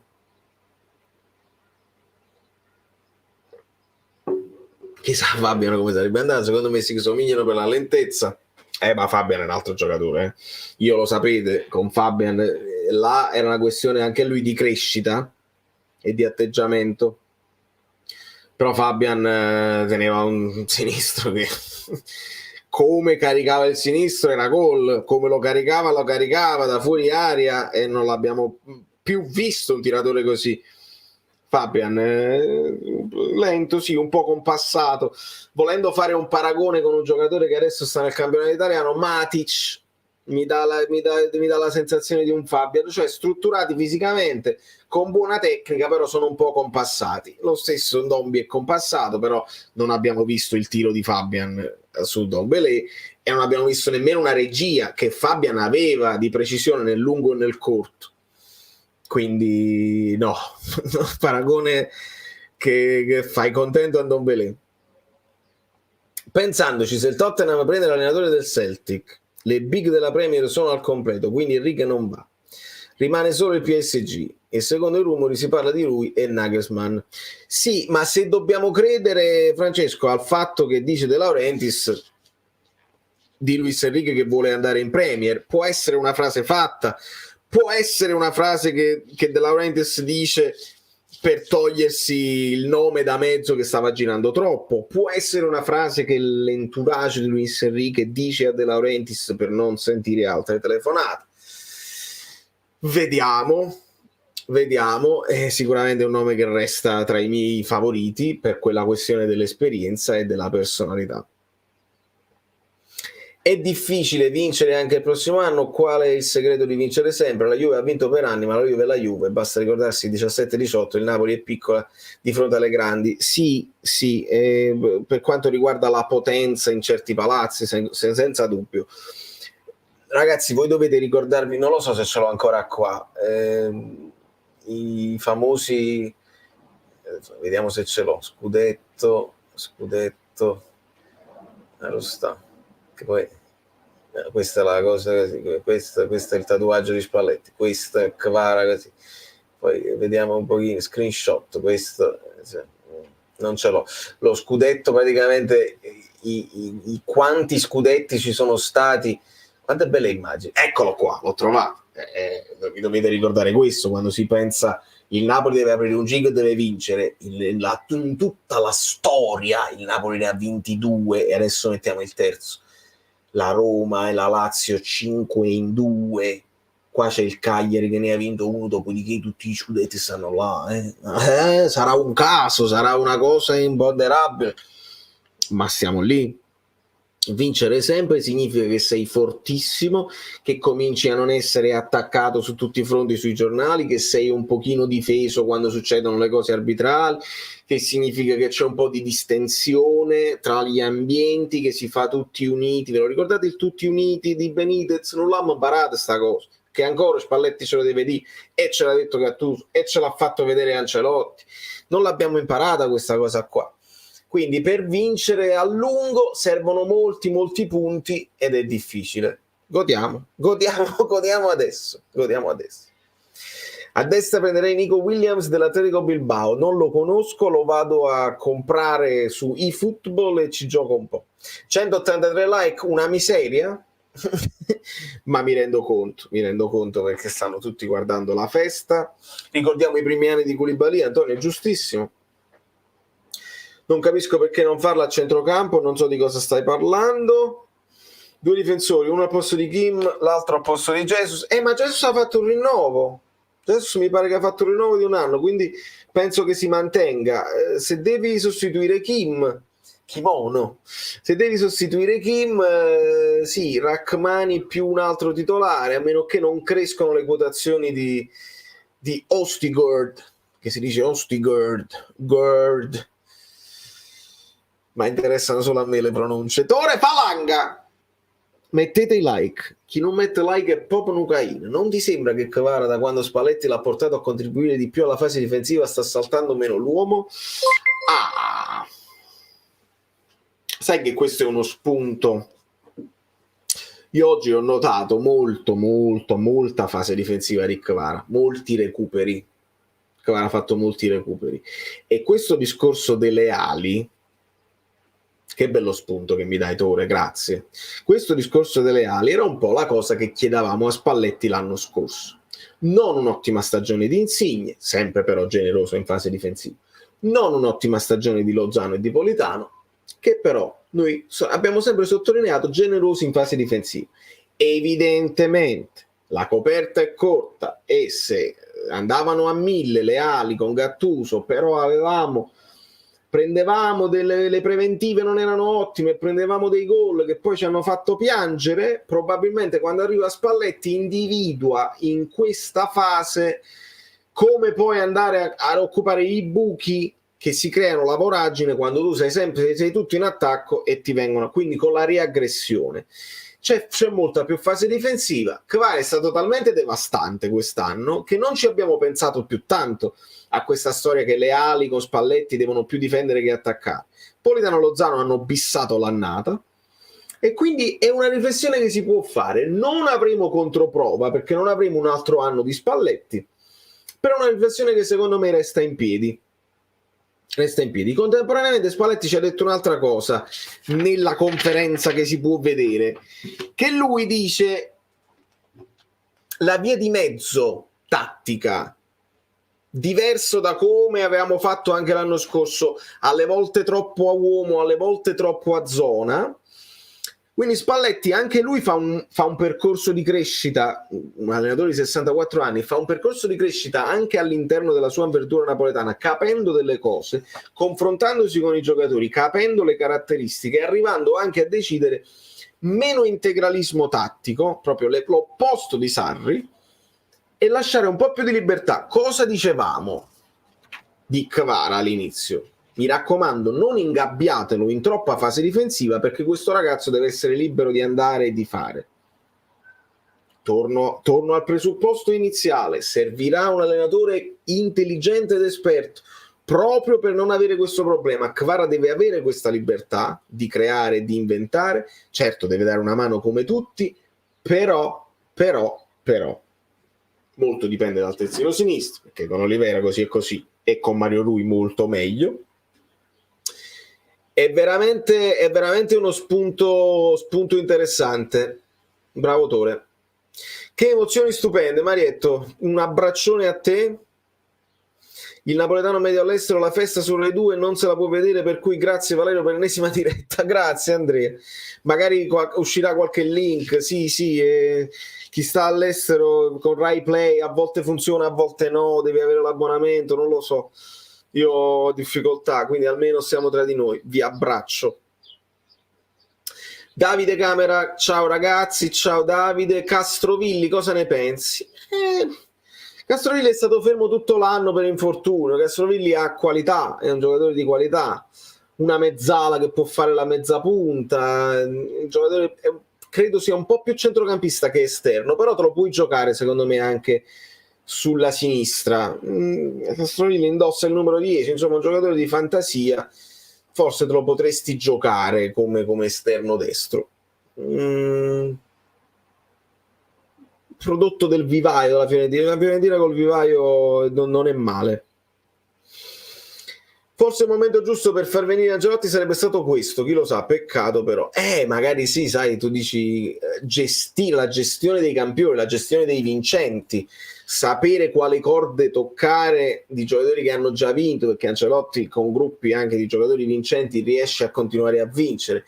chi lo sa, resterà il chi lo sa. Innamorata del sinistro, e certo ci sono rimasta male, accomunati solo per la lentezza, e sulla lentezza ci siamo. Allora, mi segno questa domanda di Francesco perché ovviamente mi è stato richiesto un parere al riguardo anche su altri video. Alex Zanoli torna a Napoli? Credo di sì, doveva essere un prestito secco e Zanoli secondo me ha convinto nella Samp. Contemporaneamente bisogna fare il solito discorso: lo tieni come vice di Lorenzo e non gioca mai, gli blocchi un po' la crescita. Ideale secondo me sarebbe farlo giocare in una squadra di media classifica, un Sassuolo, un Bologna, un Torino, una squadra dove lui è titolare inamovibile e oltre in attacco ha dimostrato di avere gli spunti, deve forse crescere in fase difensiva, quindi mandarlo in una squadra, questo sarebbe proprio il non plus ultra dell'organizzazione societaria, cioè scegliere, avere un giocatore che è talmente richiesto che consigli tu al giocatore, al procuratore, ti dice vai da questo qua che è un allenatore che ti fa crescere in fase difensiva e poi torni perché crediamo in te. Questo poi è il non plus ultra, che Zanoli è un bel ragazzo, un bel ragazzo, nel senso è un bel atleta, è un ragazzone che ha capacità atletiche non indifferenti. Se cresce in fase difensiva, perché spesso ho visto fase difensiva un po' a viento, però oggi quando veniva aiutato nei raddoppi ha dato fastidio a Kvara, quindi credo per l'anno prossimo servirà un terzino al posto di Beresischi, simile a Beresischi, un poco meglio magari, però non bloccherei la crescita a Zanoli. Cardinale Vogliello un genio e non ci indurre in penalizzazione, capisci a me. Dispiacerebbe vederlo in B, no, in B sarebbe uno spreco, sarebbe un lusso.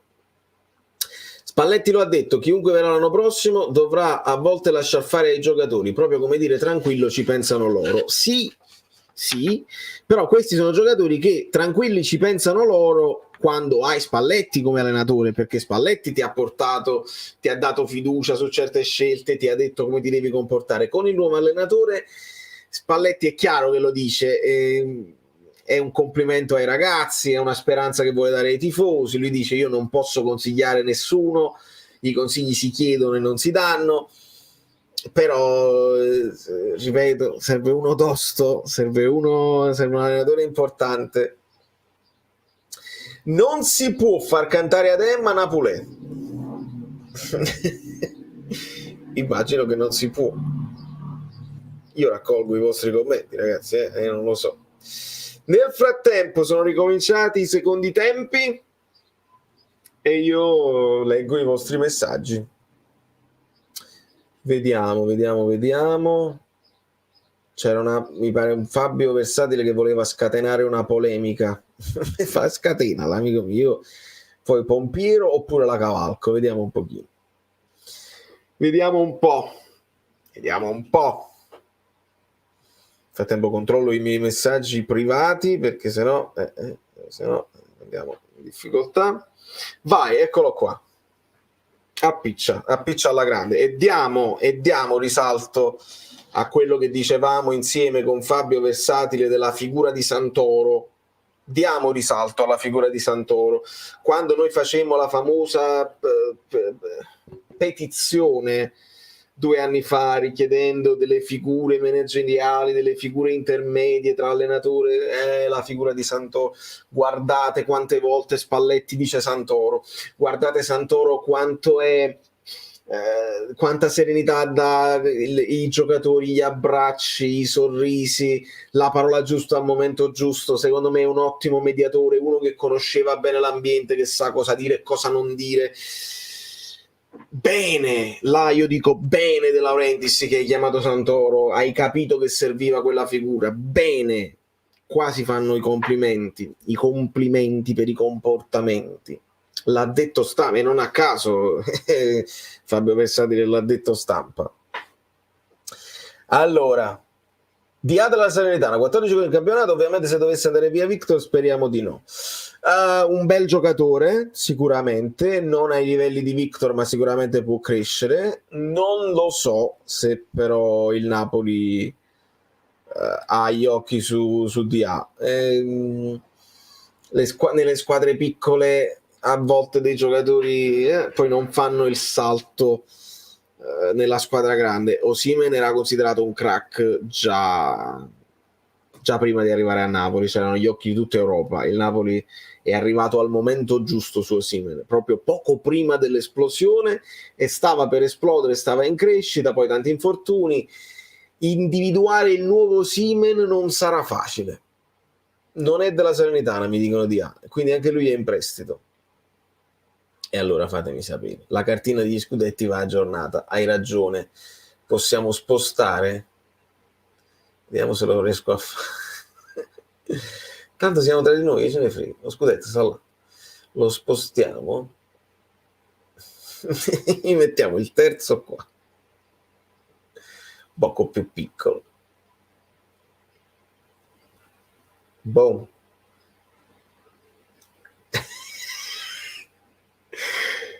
Va bene così, il terzo scudetto è più grande perché lo abbiamo vissuto. Chi preferiamo tra Italiano e Motta? Non lo so, per me come Motta almeno come giocatore è stato più importante. Quindi forse è un personaggio un po' più credibile tra i giocatori perché come giocatore è stato importante rispetto a Italiano. Quindi veramente in maniera banale ti dico Motta rispetto a Italiano, perché voglio puntare tutto su quello che sarà l'impatto che l'allenatore avrà con questi giocatori. Deve essere credibile allo spogliatoio. DA ed è Villarreal. Osimhen è stato pagato quanto valeva. Secondo me hai ragione. Abraham, nuovo Osimhen, a livello fisico siamo lì, ma è un giocatore completamente diverso. Abraham è molto più tecnico e ha avuto una stagione secondo me disastrosa con la Roma quest'anno. Quando è arrivato Abraham era più avanti di Osimhen secondo me. Poi Osimhen lo ha scavalcato, lo ha doppiato come forza e come impatto. Colpo di testa sì, però non è a livello di Osi. Come velocità non è a livello di Osi, forse tecnicamente tocca il pallone un poco meglio, ma quest'anno neanche quello gli è riuscito tanto bene. Quindi se me l'avessi chiesto 2 anni fa, sì. Ad oggi ti dico di no. Stasera pure Gigi sembra un grande cantante, che magia. Oddio, con la maglia numero 10. Più grande perché vale 10 scudetti altrove, hai ragione. Mettiamo qua il più grande. Non volevo cancellare il nome di Napoli, però se lo metto qua boom. Prendi uno scudetto, dovrei toglierne un paio da là. Hai ragione. E del Senegal non è che Kalidou ci può mettere una pallolina. Sì, ma aggiungiamoci allora quest'altra cosa. Scarterei i giocatori africani.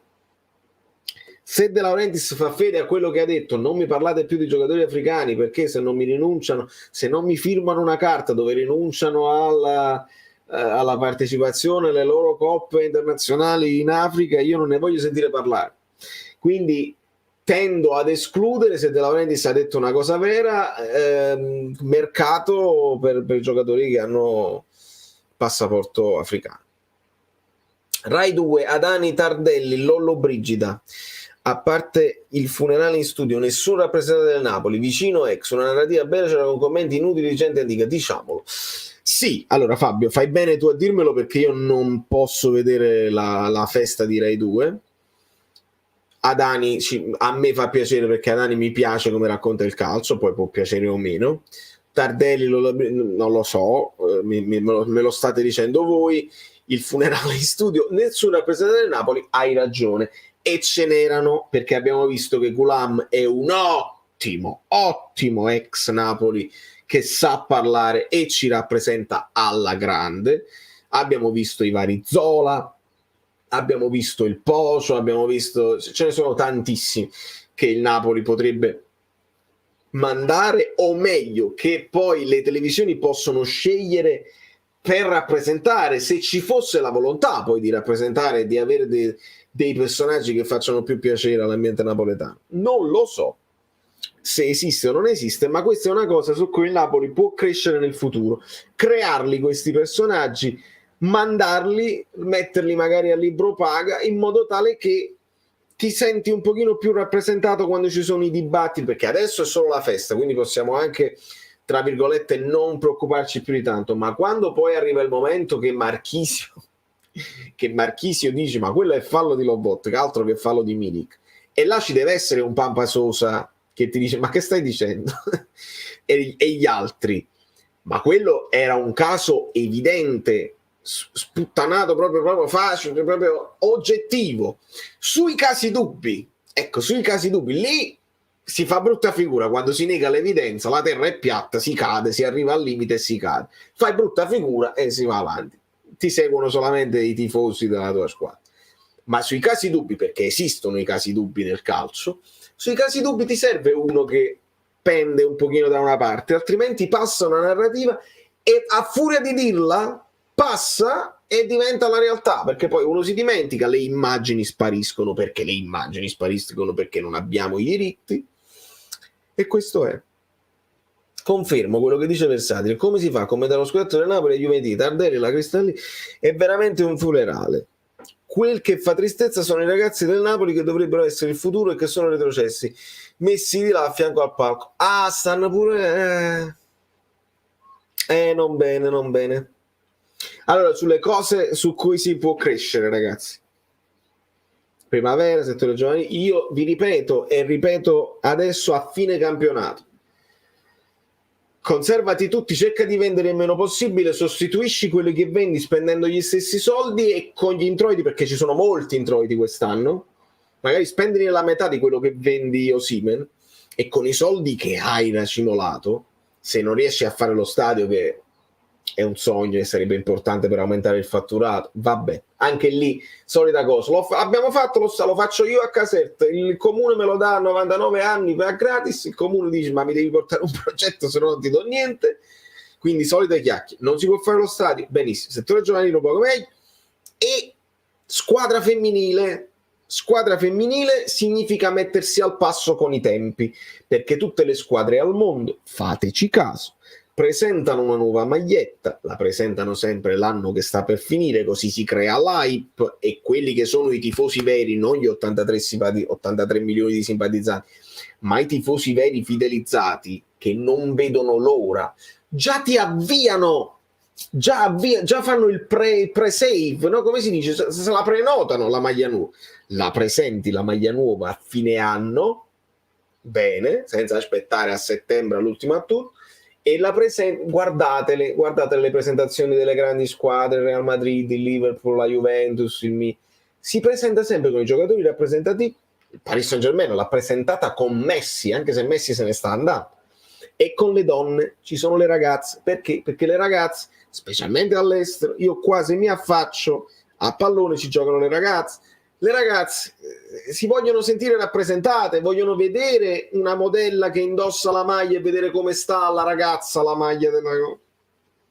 Quindi il calcio femminile, la bandierina me l'avete messa con il logo e siamo contenti. Qua si può crescere, si può aumentare il livello, alzare il livello alla grande.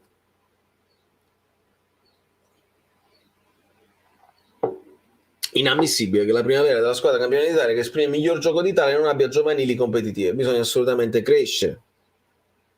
Anche a me piace molto Adani, ma non so perché ha paragonato Diego con Messi. Infatti non gli hanno fatto commentare la finale del mondiale Argentina-Francia in quanto troppo fazioso. Non lo so, su questa cosa di troppo fazioso c'era già un contratto, era già stabilito che non doveva essere lui poi a commentare la finale, prima che si sapesse quali fossero le due finaliste. Però sì, è un po'... fa parte insomma della categoria dei raccontatori di calcio molto molto ampollosi. Ecco, volevo dire ampollosi, era tanti mesi che volevo dire ampollosi e sono riuscito a dirlo. Hashtag ampollosi subito. Lasciate i like ampollosi. Se come spero Kim resta, questa preparazione salterebbe per il servizio militare. Ah già, c'era pure quel casino. No, ma mi pare che c'era un modo per evitarlo. Mi pare che c'era un modo per evitare, per fare l'esenzione. Ragazzi, devono andare in vacanza. Io prima della preparazione li voglio vedere con le pacche nell'acqua. Credo che vada subito a fare servizio, è proprio un bravo guaglione. In un'intervista Panza Sosa ha detto che ha parlato con Spalletti, ma non può dire perché andrà via. Si può sapere la verità o dobbiamo aspettare che ADL venda il Napoli per sapere cosa è successo? Luigi, la verità è chiara, è chiarissima, è chiarissima.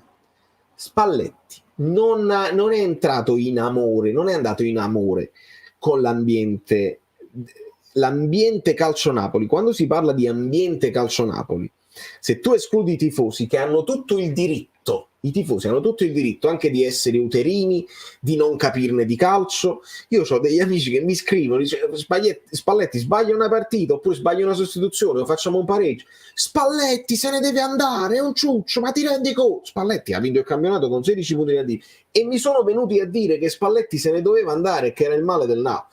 Quindi il tifoso ha tutto il diritto di farlo, e Spalletti è intelligente, non si sorprende della contestazione dei tifosi dopo una partita come Empoli, però se la segna. Perché se la segna? Perché poi il tifoso, che ha tutto il diritto di non capirne di calcio, si lascia influenzare, ed è una cosa naturalissima.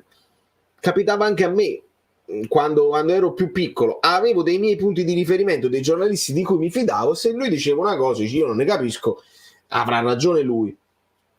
Quindi quando io parlo di ambiente Napoli parlo dei giornalisti che ruotano intorno alla società. Adesso lo chiudiamo questo discorso perché è importante secondo me. Fatemi salutare Starving Italian, che è molto molto ampollosi, vedi? Gli ampollosi. Eccolo qua. Valerio, thank you for all the hard work you put in creating all the video and the live chat. This is the best channel on YouTube for Napoli content. Thank you. Grazie a te, amico mio. Sono onoratissimo di aver creato l'Oasi Azzurra, lo dico con tutto l'orgoglio. È un'oasi, perché mi sono affacciato leggermente su Twitter e su Instagram ed è una monnezza generale di commenti di gente che non si prende nemmeno le proprie responsabilità. Io denuncio tutti, cancello, denuncio, eccetera, eccetera. Qua ho fatto una scrematura importante all'inizio, ho deciso di farlo in un certo modo e si sono scoraggiati quelli che volevano raccontare il calcio in maniera violenta, verbalmente violenta, quindi sono troppo contento. Grazie infinite per il vostro supporto, per il tuo supporto, siete molto molto carini, bellini direi. E quindi per chiudere il discorso, Spalletti non ha amato l'ambiente Napoli, e quando parlo di ambiente Napoli parlo di società e giornalisti che ruotano attorno alla società. Spalletti ha detto delle cose molto chiare quando parla dei giornalisti, dice avete scritto delle cose, ma sono delle cose che scrivete di vostro pugno e poi non venite in conferenza, perché nel finale di questa stagione con il Napoli ancora in campo e dovevamo festeggiare, è stato detto che Spalletti non ha coraggio, che è un pavido, che se ne va, che se ne scappa, eccetera, eccetera. Queste cose Spalletti ce lo dice in conferenza, dice tu scrivi queste cose, senza fare i nomi ovviamente, dice però non vieni in conferenza, non ti vieni a confrontare con me. E mezza volta è successo il confronto e Spalletti non si è fatto pregare. È successo con Auriem, ve lo ricorderete benissimo, sono volati i pesci fetenti, perché Auriem aveva detto che Spalletti aveva uno spogliatoio completamente distrutto, che tutti lo volevano cacciare, e poi Auriem ha dovuto rendere conto a Spalletti in conferenza e non ci è andato più. Quindi Spalletti questo tipo di atteggiamento in città non lo vuole subire più ed è padronissimo di non volerlo subire più. Quindi che ha fatto? C'è stata la cosa di Empoli, ci sono state le voci che De Laurentiis voleva cambiare aria già subito dopo la cosa di Empoli, si è chiuso nel lavoro, ha continuato a lavorare in silenzio, ha fatto gruppo con i suoi giocatori, ha respinto gli attacchi, ha gestito, perché lui dice io qualsiasi domanda mi fate io vi porto dove voglio io, perché io vi dico 2 anni fa Spalletti quando va in conferenza lo dovete ascoltare bene, alcuni sono messaggi a noi, alcuni sono messaggi ai suoi giocatori. Tutto questo è stancante, ragazzi, porta via energie. Se tu non hai più energie, e lui ce lo dice chiaramente, non ho più energie, ho dato tutto. Il coraggio non viene in conferenza, te lo do io. Chi spende tutto quello che ha è perché ama quello che fa. Spalletti ha dato tutto a questa squadra, non può ripetersi perché è stancante vincere in questa città ed è quasi impossibile ripetersi in queste condizioni. Semplice, se lo vogliamo capire, vogliamo fare squadra tutti insieme, cosa impossibile perché ognuno ci mangia a diversi livelli. Magari essere a favore della società e contro l'allenatore conviene per rimanere in una certa cerchia, magari fare i contro società pure funziona perché sei l'altra voce di Napoli che deve dare soddisfazione ai vari A16, funziona così. Sono tantissimi quelli che hanno creato una carriera parlando del Napoli. Io non ho creato una carriera perché la mia carriera è la musica, però mi fa piacere cercare di dare una voce alternativa. È semplice, la Spalletti l'ha detto, Spalletti è stato chiarissimo. De Laurentiis, ti ho fatto vincere, sono andato oltre quello che tu mi avevi chiesto, perché De Laurentiis ha detto della Coppa Italia non me ne frega niente. De Laurentiis ha detto aspetta, queste sono le staffilate che Spalletti ha lanciato col sorriso, ma le lancia, sta a noi, perché noi rimaniamo poi tifosi della Spalletti se ne va e rimaniamo noi tifosi del Napoli, ci sarà il prossimo allenatore De Laurentiis gli dirà mi interessa la Coppa Italia o gli dirà semplicemente devi andare avanti in Champions, basta che mi porti nei 4 della Champions e devi andare avanti in Champions, oppure ADL dirà di nuovo a me della Coppa Italia non mi interessa, devi arrivare in Champions. Questo è stato chiesto a Spalletti, questo Spalletti ha fatto, è andato oltre, è andato 16 punti oltre la seconda, ha vinto, ha tutto il diritto di andarsene da vincitore, non perché abbia paura ma perché non ce la fa più, e penso che sia chiarissimo, e questa conferenza, l'ultima conferenza con il sorriso, con la serenità, però tosto, ecco perché il prossimo allenatore dovrà essere tosto, tostissimo. Diego, la penna che Spalletti, la penna, è successo veramente, è stato un Napoli bellino come noi, come te che sei il meglio che c'è su questa piattaforma, grazie, sorridi Vale, siamo campioni d'Italia, il futuro è azzurro, tanto amore. Questa è la penna, è una penna azzurra, cioè la penna con lo scudetto.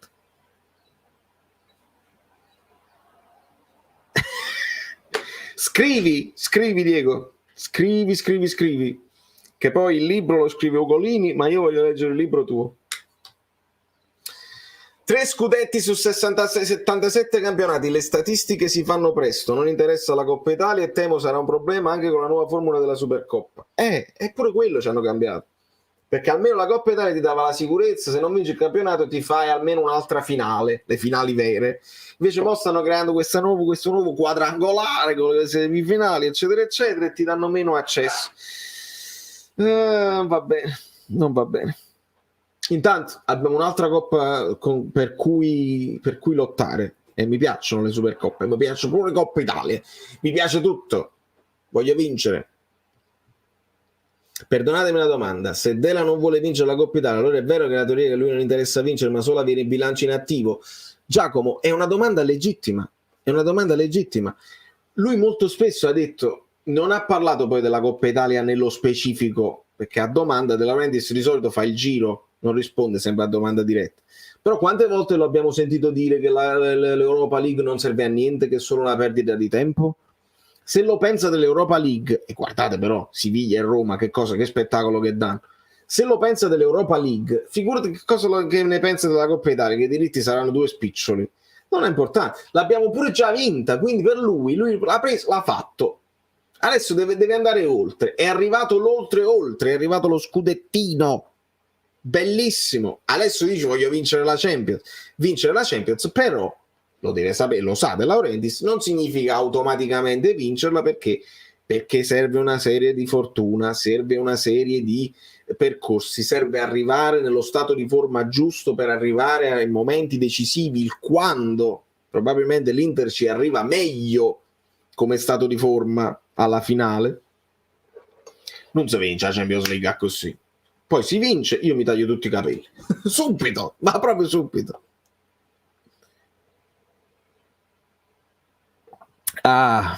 Siamo arrivati a 200 like, bravo Diego, bravissimo Diego. Non porta soldi la Coppa Italia, andare avanti in Champions e qualificarsi per questo evento sono le priorità. Io vorrei vincere pure la Mitropa. Esatto, io ho una netta sensazione che per ADL questo stretto è una sorta di incidente di percorso, non ha mai realmente progettato la società per vincere.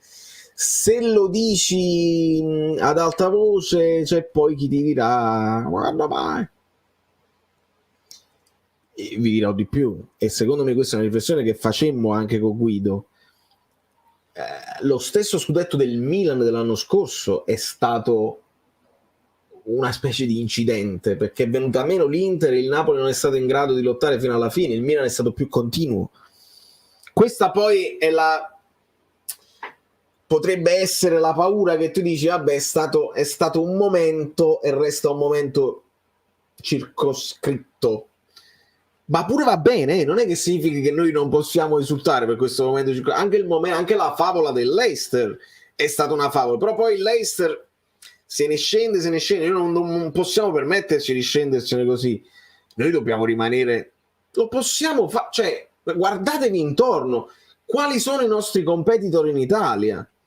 Se ci fosse una giustizia sommaria che tu dici squadra indebitata non ti puoi iscrivere, squadra indebitata non puoi pagare gli stipendi, via fuori, allora il Napoli tranquillamente vincerebbe per mancanza di avversari, come un po' per mancanza di avversari ha vinto la Juve tutti quegli anni, perché non c'erano le milanesi, il Napoli arrancava dietro insieme alla Roma. Il Napoli potrebbe tranquillamente farlo, perché società forte, società sana, va avanti, ma non è così, perché le società che imbrogliano o che fanno i falsi in bilancio e che violano la lealtà sportiva vengono tutelate. E Gravina dice è una pagina bellissima. Gravina ha detto che è un momento bellissimo del calcio. Ragazzi, guardiamoci nel Gravina ha detto è un momento bellissimo, è una pagina, la serenità, nuova serenità nel rispetto delle regole. Beh, che stiamo parlando? Veramente noi dobbiamo, quando poi dobbiamo parlare di questo scudetto, dobbiamo parlare di un miracolo. Gravina ha detto che è un momento bellissimo, tutto di grande accordo. Ci devono spiegare il Verona, che tra l'altro pareggia, quindi andiamo a vedere le aggiornamenti. 3-1 dell'Atalanta, segna Højlund a posto di Osimhen. Højlund assist di Coop Miners con espulsione per Marlon, quindi chiude male il Monza. Palladino out subito, pareggia il Bologna con Arnautovic, assist di Barro, pareggia il Verona. Faraoni, proprio lui, Faraoni, è finita. Header, colpo di testa di Faraoni, travolto di bala in aria, sta succedendo un bordello. Mamma mia, sai quante proteste la Roma, che resta ancora sull'1-1. Vediamo, c'è un penalty check, no penalty da parte del VAR. È entrato Abraham a posto di Belotti. Belotti, mamma mia che stagione che ha fatto anche lui. E la Juve in vantaggio, ha segnato Chiesa su assist di Locatelli.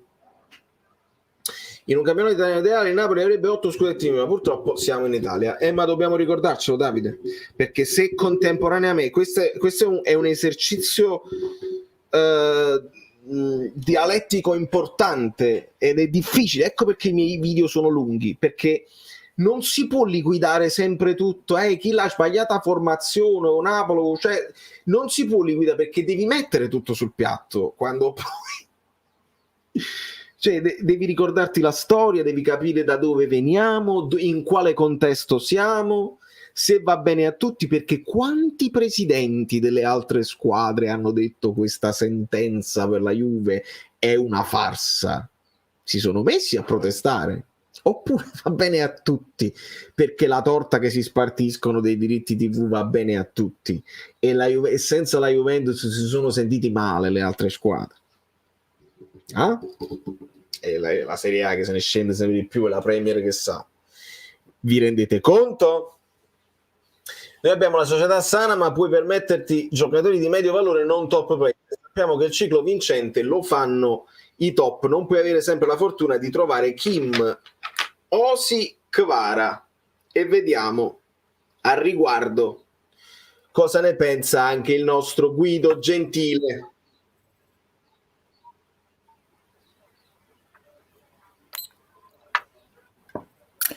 Era l'aprile del 2008 quando Pat Riley, che era già una leggenda del basket, aveva vinto il titolo da giocatore con i Lakers nel 1972, aveva vinto il titolo come vice con i Lakers e poi aveva inaugurato lo Showtime, vincendo il titolo nell'82, nell'85, nell'87 e nell'88, e poi era passato a New York e poi a Miami e aveva vinto come allenatore nel 2006.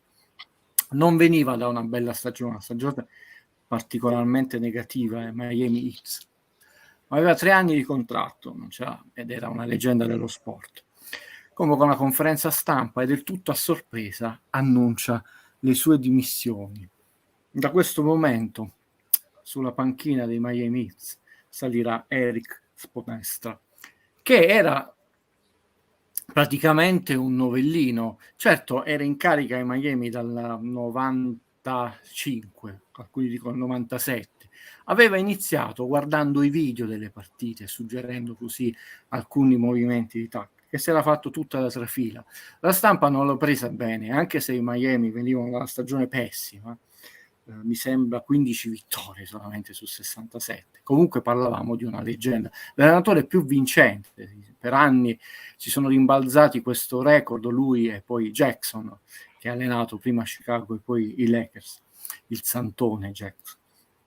Non si mette su una panchina così importante un novellino.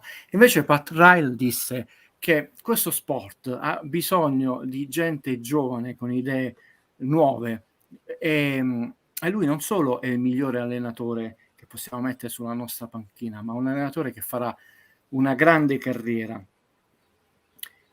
E lui si ritagliò il ruolo di presidente. Come presidente ha vinto il titolo con i Miami Heat nel 2012 e nel 2013. E sapete chi era sulla panchina dei Miami Heat?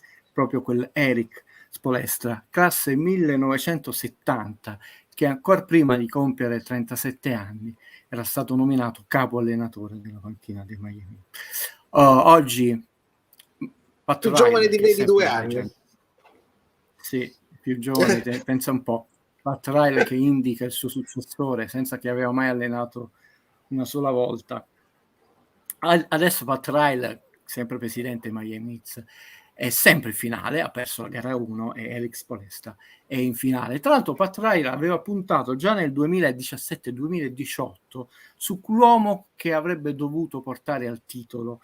Era una capa calda del basket NBA, Jimmy Butler, ma prima New York e poi Philadelphia fecero uno sgarro. L'ha comprato solo nel 2019 e anche Jimmy adesso la sua seconda finale in 2 anni. Che cosa ci insegna questa storia? Che nella vita e nello sport, e lo sport è solo un riflesso, uno dei tanti meravigliosi riflessi nella vita, che qualche volta si può fare un passo indietro anche se si ha un contratto di 3 anni. Bene, però potrebbe anche insegnarci che magari un allenatore che contro tutto quello che sto dicendo da 1 ora e mezza, che un allenatore anche senza esperienza può far bene. I grandi uomini, e in questo caso non perché escludiamo le donne, perché parliamo forti. di un episodio forte dell'NBA, ma anche le grandi donne nella vita come nello sport sanno cogliere il tempo di azzardare, il tempo di defilarsi, il tempo di fare la chioccia. Il problema non è il saluto di Spalletti, e tutti si stanno soffermando di questo. Io mi ero permesso, sbagliando come tutte le cose, sono io o tu che spariamo dal campo. Diciamo, non è il problema che Spalletti lascia, è la modalità, e di nuovo non tanto nel tuo canale, ma tante persone si stanno facendo confondere idee, perché poi tra l'altro fino a 10 giorni fa era dato al 100% sulla panchina del Napoli, e in questi 10-12 giorni ne abbiamo sentito di tutte, pure che non si lavava i calzini. E la modalità è la cosa importante, le dinamiche che portano a certi logori o abbandoni. Questo Spalletti non è stato bravo, è stato epico, e adesso vedremo anche alcuni numeri, quindi non solo noi non sminuiamo, ma esalteremo l'ottimo lavoro tecnico, tattico e umano che ha portato Spalletti, però con tutto il rispetto non è l'unico uomo e allenatore sulla faccia della terra, quindi perciò nessun disfattismo. Però se non analizziamo le dinamiche che portano a certe separazioni, siamo superficiali. 90 Giusto. punti. Il buon Guido l'aveva detto con mesi di anticipo, e ho vinto la scommessa con Valerio, ed è una buona notizia per voi, perché significa anche che posso salutarvi. 50, 40 al ritorno, come più o meno era preventivato, 45 in casa, 45 in trasferta, 28 vittorie, eguaglia il record del maestro Sarri alla sua terza stagione, non l'abbiamo superato, le vittorie 29 sarebbe stato il record assoluto, però Spalletti supera il suo record con la Roma. Miglior attacco della stagione, 77 gol, l'Inter a 72, miglior difesa 28, maestro Sarri si è fermato a 30, e miglior difesa da quando il Napoli è tornato in Serie A, quindi nell'epoca di De Laurentiis. Questa è la miglior prestazione difensiva. Miglior differenza reti del Napoli, è abissale a distacco con la Lazio, che seconda, e l'Inter è terza. Prima squadra per possesso palla, 61,89 per precisione. Se vogliamo pure anche i decimali, qualcuno arrotonderà al 62%. Purtroppo siamo secondi, nell'ultimo periodo siamo un po' appannati come tiri totali, 615 a 630 ci supera l'Inter, ma abbiamo tirato più dell'anno scorso, ma siamo primi per tiri nello specchio, 223, solo l'Inter ha superato quota 200, 204, le altre squadre sono lontanissime. Siamo ultimi.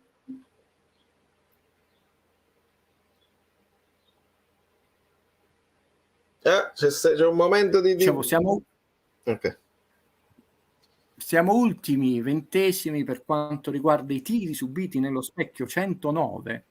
Il maestro Sarri si fermò a 135, quindi abbiamo fatto meglio della migliore stagione di Sarri. Siamo l'ultima squadra in Serie A per falli fatti, 389. Nessuna squadra in Serie A ha fatto meno di 400 falli. La migliore, infatti, è la Lazio, 401, poi il Sassuolo, 408. Gli altri sono a distanza siderali.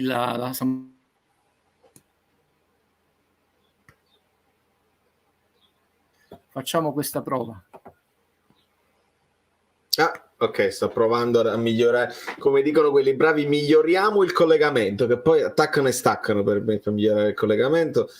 Quindi noi stacchiamo un attimo. Nel frattempo io riflettevo su una cosa mentre ascoltavo la riflessione di Guido. Nagelsmann ha 35 anni. Io posso mai fare l'analisi tattica di Nagelsmann, che è nato nel luglio dell'87 ed è più piccolo di me? Sarebbe una cosa straordinaria. Ma esistono i personaggi che sono i famosi predestinati. ultimi per farli fatti, senza dubbio. Milan di nuovo in vantaggio. Nel frattempo siamo agli sgoccioli, immagino, della giornata. Andiamo a vedere gli aggiornamenti. Atalanta 4-2. Ha segnato nata per Coppa Miners, imprendibile, tripletta, vogliono 45 milioni per Coppa Miners. Ha segnato pure Petagnone, che ci fa piacere sempre. Il Bologna supera il Lecce, siamo 2-1. Zirkzee, e io ho detto che mi piaceva Zirkzee, e vediamo se è ritornato Guido. Dicevo, siamo ultimi in Serie A per falli fatti, solo 389. Le squadre che stanno giocando sono nettamente in vantaggio, svantaggio, secondo come se la vuole guardare questa classifica. Lazio 401, Sassuolo 408, gli altri sono a distanze siderali. Siamo ultimi anche per cartellini, 47 più 1, 47 gialli, nessun doppio giallo e un'espulsione, Mario Rui. 65 in totale l'Inter, 76 la Juve, gli altri sono da 80 in su, 90, 100, anche superano quota 100. Abbiamo il miglior marcatore e abbiamo anche il miglior assist man e stiamo anche la squadra che ha fatto più assist. Insomma, potrei continuare all'infinito, sarebbe noiosissimo, però forse negli ultimi 25 anni mai uno scudetto è stato assegnato in maniera così calcisticamente, a parte i numeri, dominante. La Juve vinse uno scudetto con 17, anzi 2 volte punti di vantaggio, però paradossalmente non era così dominante, non solo dalle statistiche, ma soprattutto forse negli ultimi 25 anni mai uno scudetto è stato così simbolico nel bene e nel male. Bello Guido, grazie. Nel frattempo ci stavano dando gli aggiornamenti, il Milan è passato in vantaggio con Leao, quindi in questo momento, se finisse adesso, Verona in Serie B, con lo Spezia che continua a mantenere il pareggio, 2-2 del Lecce sul Bologna, e l'Atalanta ci salva con 32 punti, se becco, l'ho detto alla 12ª giornata, però questa è una brutta notizia, Valerio, cioè un cretino come me non può beccare, cioè ci si salva, cioè addirittura ci potrà essere un salvataggio con 31 punti, cioè significa che veramente, d'altronde oggi il presidente non era a dare la coppa alla squadra vincitrice del campionato. E infatti Guido mi hanno chiesto questa cosa, e dato che ho pochi minuti per colpa mia, ma faremo una live, perché questa era la live dei festeggiamenti, quindi ci sono anche meno iscritti a guardarci, ma voglio recuperare, faremo delle live settimanali. Però questa domanda è arrivata quando è successa e volevano una tua considerazione sulla situazione del patteggiamento. Senti, io perché poi abbiamo tutto tutti da fare, cioè io tra l'altro sto trascurando cose mie, a prescindere, con tipo il mio canale ormai è fermo ma io ve lo dissi, cioè devo fare quando ritagli di tempo e vado a dormire alle 4:30, nel senso che ho sentito una splendida, come sempre sono bravissimi i ragazzi del Calcio Napoli 24, intervista al professor Guido Clemente di San Luca, che a un certo punto ha detto: ho parlato con il professor Baldi, che il professore è mio fratello, anche se ormai mio fratello è professore di cattedra, e io l'ho sentito, ma non hanno avuto modo, ho detto Gianlu, ma che chiaramente non indagavo dei fatti privati di due menti raffinate del diritto, l'ho detto, ma da un punto di vista del diritto, quindi non abbiamo avuto neanche modo di parlare. Ho sentito la splendida intervista, perché poi quando il professor Clemente non è stuzzicato da chi un po' ci gioca, no? Lo deve fare inalberare e lo lasciano parlare, è anche molto calmo, preciso e incisivo. E ti dico solo questo, no? Quindi prendo in prestito la sua analisi e vorrò poi sentire cosa si sono detti un penalista, un amministrativo, un altro penalista, eccetera. Che innanzitutto è previsto dal diritto non solo sportivo, anche penale, cioè una forma del patteggiamento. Quindi quelli che gridano allo scandalo, anche come colleghi napoletani, insomma, non li seguirei, cioè è prevista. Però ci sono 3 punti interrogativi che tra l'altro il professor Clemente, quindi io insomma sto prendendo in prestito quello che lui ha detto e lo cito con doverosità, insomma, e anche rispetto. C'è anche tutta una procedura, ma a caso ci sono le procedure a giurisprudenza, E noi non sappiamo, diciamo, questa procedura come, quando e perché nei tempi è stata seguita. Apro una parentesi perché poi ovviamente se uno segue tutti quegli esaltati juventini e non, no? Dice non è giusto, il campionato è falsato, eccetera, non si dice 5 minuti prima della partita, a prescindere che se tu non compi un reato non verrai, insomma... Sì, il problema è quando te lo dico. È che la giustizia sportiva è una giustizia diversa, infatti anche per ragioni facilmente immaginabili, ha delle tempistiche diverse, e quindi quelle tempistiche furono dettate dalle stessi ricorsi della Juve, nel senso che poi la procura e la difesa hanno dei tempi ben stabiliti, e ovviamente dall'altra parte se tu non fai ricorso contro ricorso entro quei termini abbandoni il campo. Quindi comunque la procura federale era tenuta in quei termini, è pura coincidenza detto questo, però ovviamente sono gli esaltati che fomentano le folle. Quindi vediamo anche questa settimana abbiamo visto il peggio del calcio su tanti terreni di gioco. Quindi qui, scusa, piccola parentesi, il professor Clemente faceva notare gli ottimi ragazzi Calcio Napoli 24, mi piace citare quando ci sono persone che fanno bene questo lavoro e li vedo molto garbati, che appunto noi non conosciamo quali sono state queste tempistiche. Noi siamo arrivati che la notte prima la Repubblica dice la Juve patteggerà, il giorno dopo abbiamo avuto questa cosa, quindi questo non significa né da parte mia che lui per primo nessun oscurantismo, complotto, però lui per esempio ha chiesto di vedere le carte perché per conoscere quindi proprio la cronologia, no? Tempistica. Anche perché mi appoggio a quello che diceva lui, quindi di nuovo chiedo in prestito e lo cito per doverosità, il calcio ha un interesse pubblico. Qui però aggiungo io, rispetto al professor Guido Clemente, che tra l'altro mi fa sempre un po' impressione sentire una persona che ha il mio stesso nome, che è piuttosto raro come nome, che la Juve, essendo una società quotata in borsa, sicuramente noi abbiamo un interesse pubblico della notizia, perché ci sono azionisti che possono non essere interessati all'aspetto sportivo calcistico, però sono degli investitori. C'è un secondo problema, quindi ci torneremo. La domanda può sembrare nella sua giustezza, è giusto che uno abbia questa curiosità banale, in realtà è complessissima se uno vuole andare in punto di diritto, che poi il patteggiamento è una forma giuridica, oltre che ben precisa, che contempla determinate posizioni, nel senso, se Valerio è un pluriomicida non può ricorrere al patteggiamento.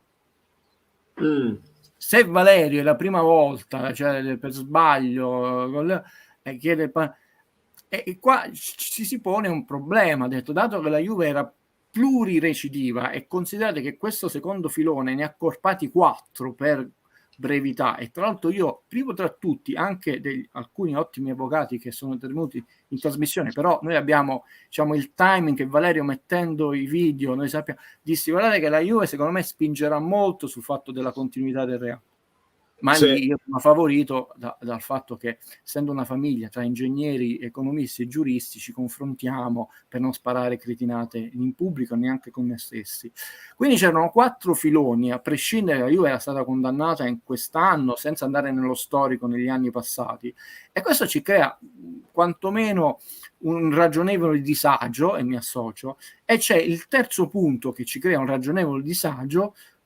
Forse alcuni annoierò, però ragazzi, il diritto non non possono dire giustizia, dovete radiarli, è tutto bene, ma c'è il caso Osimhen, quell'esaltato, perché poi questa gente ci crea un ragionevole disagio il fatto che ci sia una enorme sproporzione tra, diciamo, poi quella che è stata una banale sanzione, multa, diciamo, anche abbastanza piccola per una società così grossa e con un ammanco di 248 milioni, poi è stato certificato, quindi neanche 90, è diciamo quello che erano i capi, tra l'altro, che sono stati confermati nel primo filone, e questi erano più gravi, diciamo, i capi di imputazione. Cioè il patteggiamento è previsto dall'ordinamento anche in sede civile e penale, però non è che, diciamo, ma per farvi un esempio, mi scuso per esempio stile horror, che è come se Valerio compisse una strage e dice vabbè dai, sabato sera non esci di casa, dai. Allora è ovvio che c'è chi chiede la pena di morte. In America, in Italia non c'è fortunatamente l'ergastolo, gli diamo 20 anni.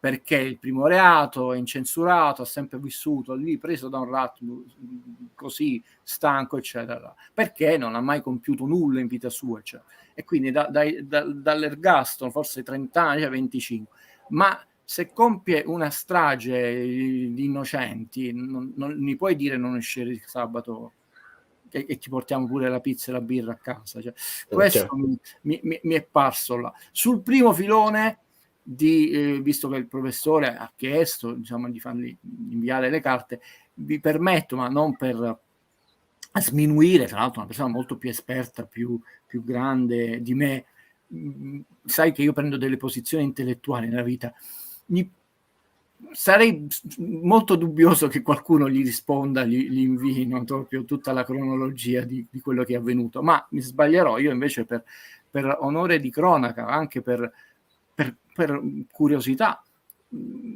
non curiosità del cretino che vuole sapere i fatti, ma curiosità perché curiosità di giusto sapere, no? Perché così noi possiamo imparare qualcosa nella vita. Ho detto, pure io sarei curioso di sapere la cronologia. Allora, giorno tot c'è stata fatta questa richiesta, 10 giorni hanno risposto in questo modo, e è stata avanzata questa cosa, hanno risposto, noi abbiamo saputo in 24 ore tutto, il che non può essere, ma non può essere proprio perché non è prevista questa forma in 24 ore dal diritto sportivo. Sono stato lungo, ma la domanda, ragazzi, è molto seria se uno la vuole affrontare in maniera seria e non fomentare le folle, cose che Valerio e io non faremo mai. Se lo facciamo ci siamo rincoglioniti, avete il diritto di sbeffettare. Oppure sparare cretinate, radiamoli, non è successo niente. Certo è, e questa è una mia opinione personale, che però la dichiarazione pubblica di un presidente che non è il presidente della Juve, ma è super parse di tutti, mi è sembrata quantomeno inopportuna. Poi il diavolo ci mette le corna e in 24 ore dopo è successo quello che è successo prima, durante e dopo la partita, perché poi non è stato detto che i tifosi del Roma entravano senza biglietto, 1 in 2, i bambini, perché anche prima della partita sono successe cose, durante la partita, dopo la partita, anche lungamente dopo la partita, anche all'aeroporto è successo una brutta pagina di calcio a Brescia, Cosenza, insomma, quantomeno si è portato sfortuna da solo. Sapete che io non credo alla sfortuna, ma solo al duro lavoro. Va bene, Guido, io purtroppo devo andare. Riusciamo a fare una chiosa veloce sul Bari? Allora De Laurentiis vende il Napoli e si mantiene il Bari? Sì. Guarda, sai che io sono sempre pronto a scherzare, voi non potete immaginare quanti scherzi faccio a questo povero Cristo che un giorno mi manderà un mafioso siculo, e non è una gaffa essendo mia moglie siciliana, quindi, ma si è detto, ma no Guido poi dice razzista, ma è un inside joke, diciamo, quindi che mi posso facilmente permettere. No, adesso è meglio specificare queste cose, no? Quando dice è stato razzista nei confronti dei siciliani, non potrei esserlo mai. Tecnicamente sono vendibili anche facilmente tutte e due, anche perché il sindaco di Napoli ci ha dato una notizia che è stata totalmente ignorata, diciamo, nel senso, nella sua importanza, che De Laurentiis ha saldato tutti i debiti, tutte le, diciamo, i fitti arretrati del San Paolo. Vedi, importante, che questa cosa era pendente. Era una cifra facilmente solvibile per il Napoli, sono i picci che... Era simbolica la cosa, sì. Sì, comunque per il comune, per le casse del comune sono giuste, doverose, però per dire Napoli dice no, così non gli poteva benissimo, sono quei picci. Però significa che il Napoli non ha pendenze con il comune, il che significa che da un punto di vista giuridico tu non puoi compiere certe azioni se sei debitore, per esempio non potrebbe firmare una nuova convenzione, dovrebbe avere, che significa che De Laurentiis si è messo con tutte e due le macchine sulla rampa, Valerio. È ovvio, ti rispondo che se lui pretende quelle cifre che dice che qualcuno gli ha offerto, non sono 2,5 compreso, Milan è stato venduto a 350 milioni, milione in più, milione in meno, e sul Milan tra l'altro ci sono nubi oscure sulla sua vendita, e la Fiorentina 140, cioè il Napoli che ha vinto meno Champions del Milan e più scudetti a Fiorentina, diciamo, 2,50, diciamo pure 3,50, ma 1 miliardo no. Quindi chiaramente il Napoli è vendibile anche domani, anche giuridicamente, adesso non avendo pendenze con il Comune di Napoli, anche il Bari. È chiaro che se De Laurentiis pretende determinate cifre, gli acquirenti ci sono nel mondo, ma sono anche di meno. Il Bari ce ne sono sicuramente di più, perché non penso possa pretendere poi lui, insomma, realmente delle cifre. Però, insomma, io questa cosa, più che altro perché noi abbiamo, lasciamo andare Valerio, un percorso di cifre, di raccontare il calcio in modo diverso e anche di scherzare, ma realmente, non quelli che fanno finta di scherzare e poi si prendono sul serio. E siccome poi non siamo né tifosi del Bari, anche se io ho tantissime amiche, soprattutto, e del Cagliari, anche se io confesso che mi commuovo quando vedo Ranieri commuoversi, non ne parliamo, mai sia poi qualcuno dice avete portato sfortuna per uno l'altra squadra perché ancora devono giocare la finale, quindi nessuno dei due ancora ha vinto questa cosa, quindi lascerei intanto questo dubbio. Però la notizia importante è che il Napoli non è più debitore col Comune di Napoli per l'utilizzo dello stadio San Paolo o Maradona, come volete chiamare, e questa, ragazzi, è una notizia importante, perché De Laurentiis, simpatico o antipatico, sapete che io non l'ho mai analizzato in chiave ideologica e soprattutto non sono parte del partito calci e soldi e non ci accide nessuno, ma poi abbiamo già fatto questo discorso, non fa mai nulla per caso e la tempistica è importante, quindi lui è sulla rampa di lancio. E chiaramente, questo per dirti, Valerio, ti lascio andare, non sto dicendo, ma siete, allora Guido sta dicendo che lo sta vendendo. No, io sto dicendo che lui in questo momento, poi se il Bari dovesse, mette le mani, è in una situazione di forza, no? Dove lui può decidere, però non deve compiere questo atto che non è solo formale, a parte che per le casse del comune sono importanti. Quindi sono piccoli particolari. Però nella conferenza, una degli ultime, e anche nei 2 appuntamenti televisivi, mi è sembrato più energico di 2 anni fa. Quindi quando io avevo detto, ma ancora le energie, poi il fatto che il suo è ancora più energico non scioglie il dubbio di Valerio, energico per il Bari o per il Napoli. Grazie come sempre per la pazienza, ci aggiorneremo e insomma è una bella festa, dobbiamo dirlo. È una bella festa anche simbolica, nonostante sia stata avvelenata da polemiche inutili, o forse non inutili, cioè funzionali di un certo tipo di narrazione. Però la cosa importante, mi ha chiamato mia madre, che pure non è tifosa, che si emozionava perché vedeva un sacco di donne, di bambine, di ragazze. Vedete che è importante per le donne, negli spalti del San Paolo, e si è fermata a vedere queste immagini con tante una componente femminile massiccia, e quindi a una donna colpisce a prescindere dal tifo, no? Quindi è una bella festa. Pare che noi sappiamo festeggiare molto bene, ecco qua, egregio dottor Alvino, potremmo dire, non ci accide nessuno. Questo era proprio il caso di dire, e soprattutto non uccidiamo nessuno, al massimo un mortaretto, un sorriso, molto belli, lasciatemi dire. Valerio, scusa, ti sottraggo questo minuto, però secondo me è importante. Nella vita puoi studiare quanto vuoi, puoi avere tutte le educazioni di questo mondo, che non è mai sconsigliabile, però c'è una cosa che non ti insegna nessuno, né i genitori né i libri, una cosa forse quasi innata, è il saper stare al mondo, che è diverso dall'erudizione, dallo studio e dalla buona educazione. Io oggi vorrei sottolineare un grande gesto di intelligenza dell'arbitro, che ha pochissime partite in Serie A, che ha prolungato moltissimo l'uscita di Quagliarella. Io non ho mai visto un'uscita dal campo così lunga, perché ha capito il momento storico, è durata 3 minuti, lui ha salutato veramente tutti i giocatori in campo della sua e dell'altra squadra, l'arbitro è stato veramente un arbitro intelligente, non gli ha fatto segno accelera, ha dato tutti fuori e ha regalato a questo ormai uomo, anche se i giocatori sono sempre ragazzi, una pagina doverosa che la vita gli restituisce. Nessuno gli può restituire quegli anni di giovinezza rubati al gran calcio dove aveva pensieri più grandi, però questa emozione prolungata lui se l'è meritata tutta, ed è particolarmente simbolico, e tu sai perché, un altro fatto, e quindi se deve essere addio sarà un bel addio anche di un'altra persona. Buonanotte a tutti. Ciao Guido, ti abbraccio fortissimo. Io chiedo scusa a tutti perché vabbè, abbiamo fatto comunque 2 ore e un quarto, ma perché è una live particolare, c'è la festa, c'è tutto.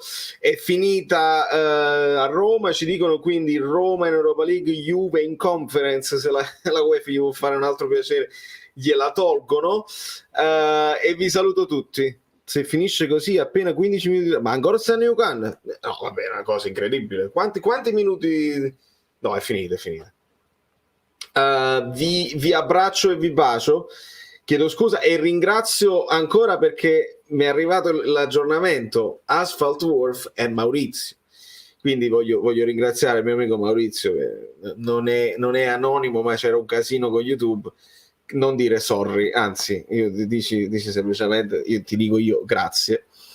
E chiudiamo così, che io e De Catalare abbiamo segnato gli stessi gol in Serie A in questa stagione, e quindi molto bene, e speriamo, e non c'è bisogno nemmeno di fare la finta, che il canale alla fine, questo è l'augurio che ci diamo un pochino a tutti, è una sfida che mi ha lanciato Guido, deve superare tutto sport. Da New York, Valerio Fruto è tutto, vado a vedere la festa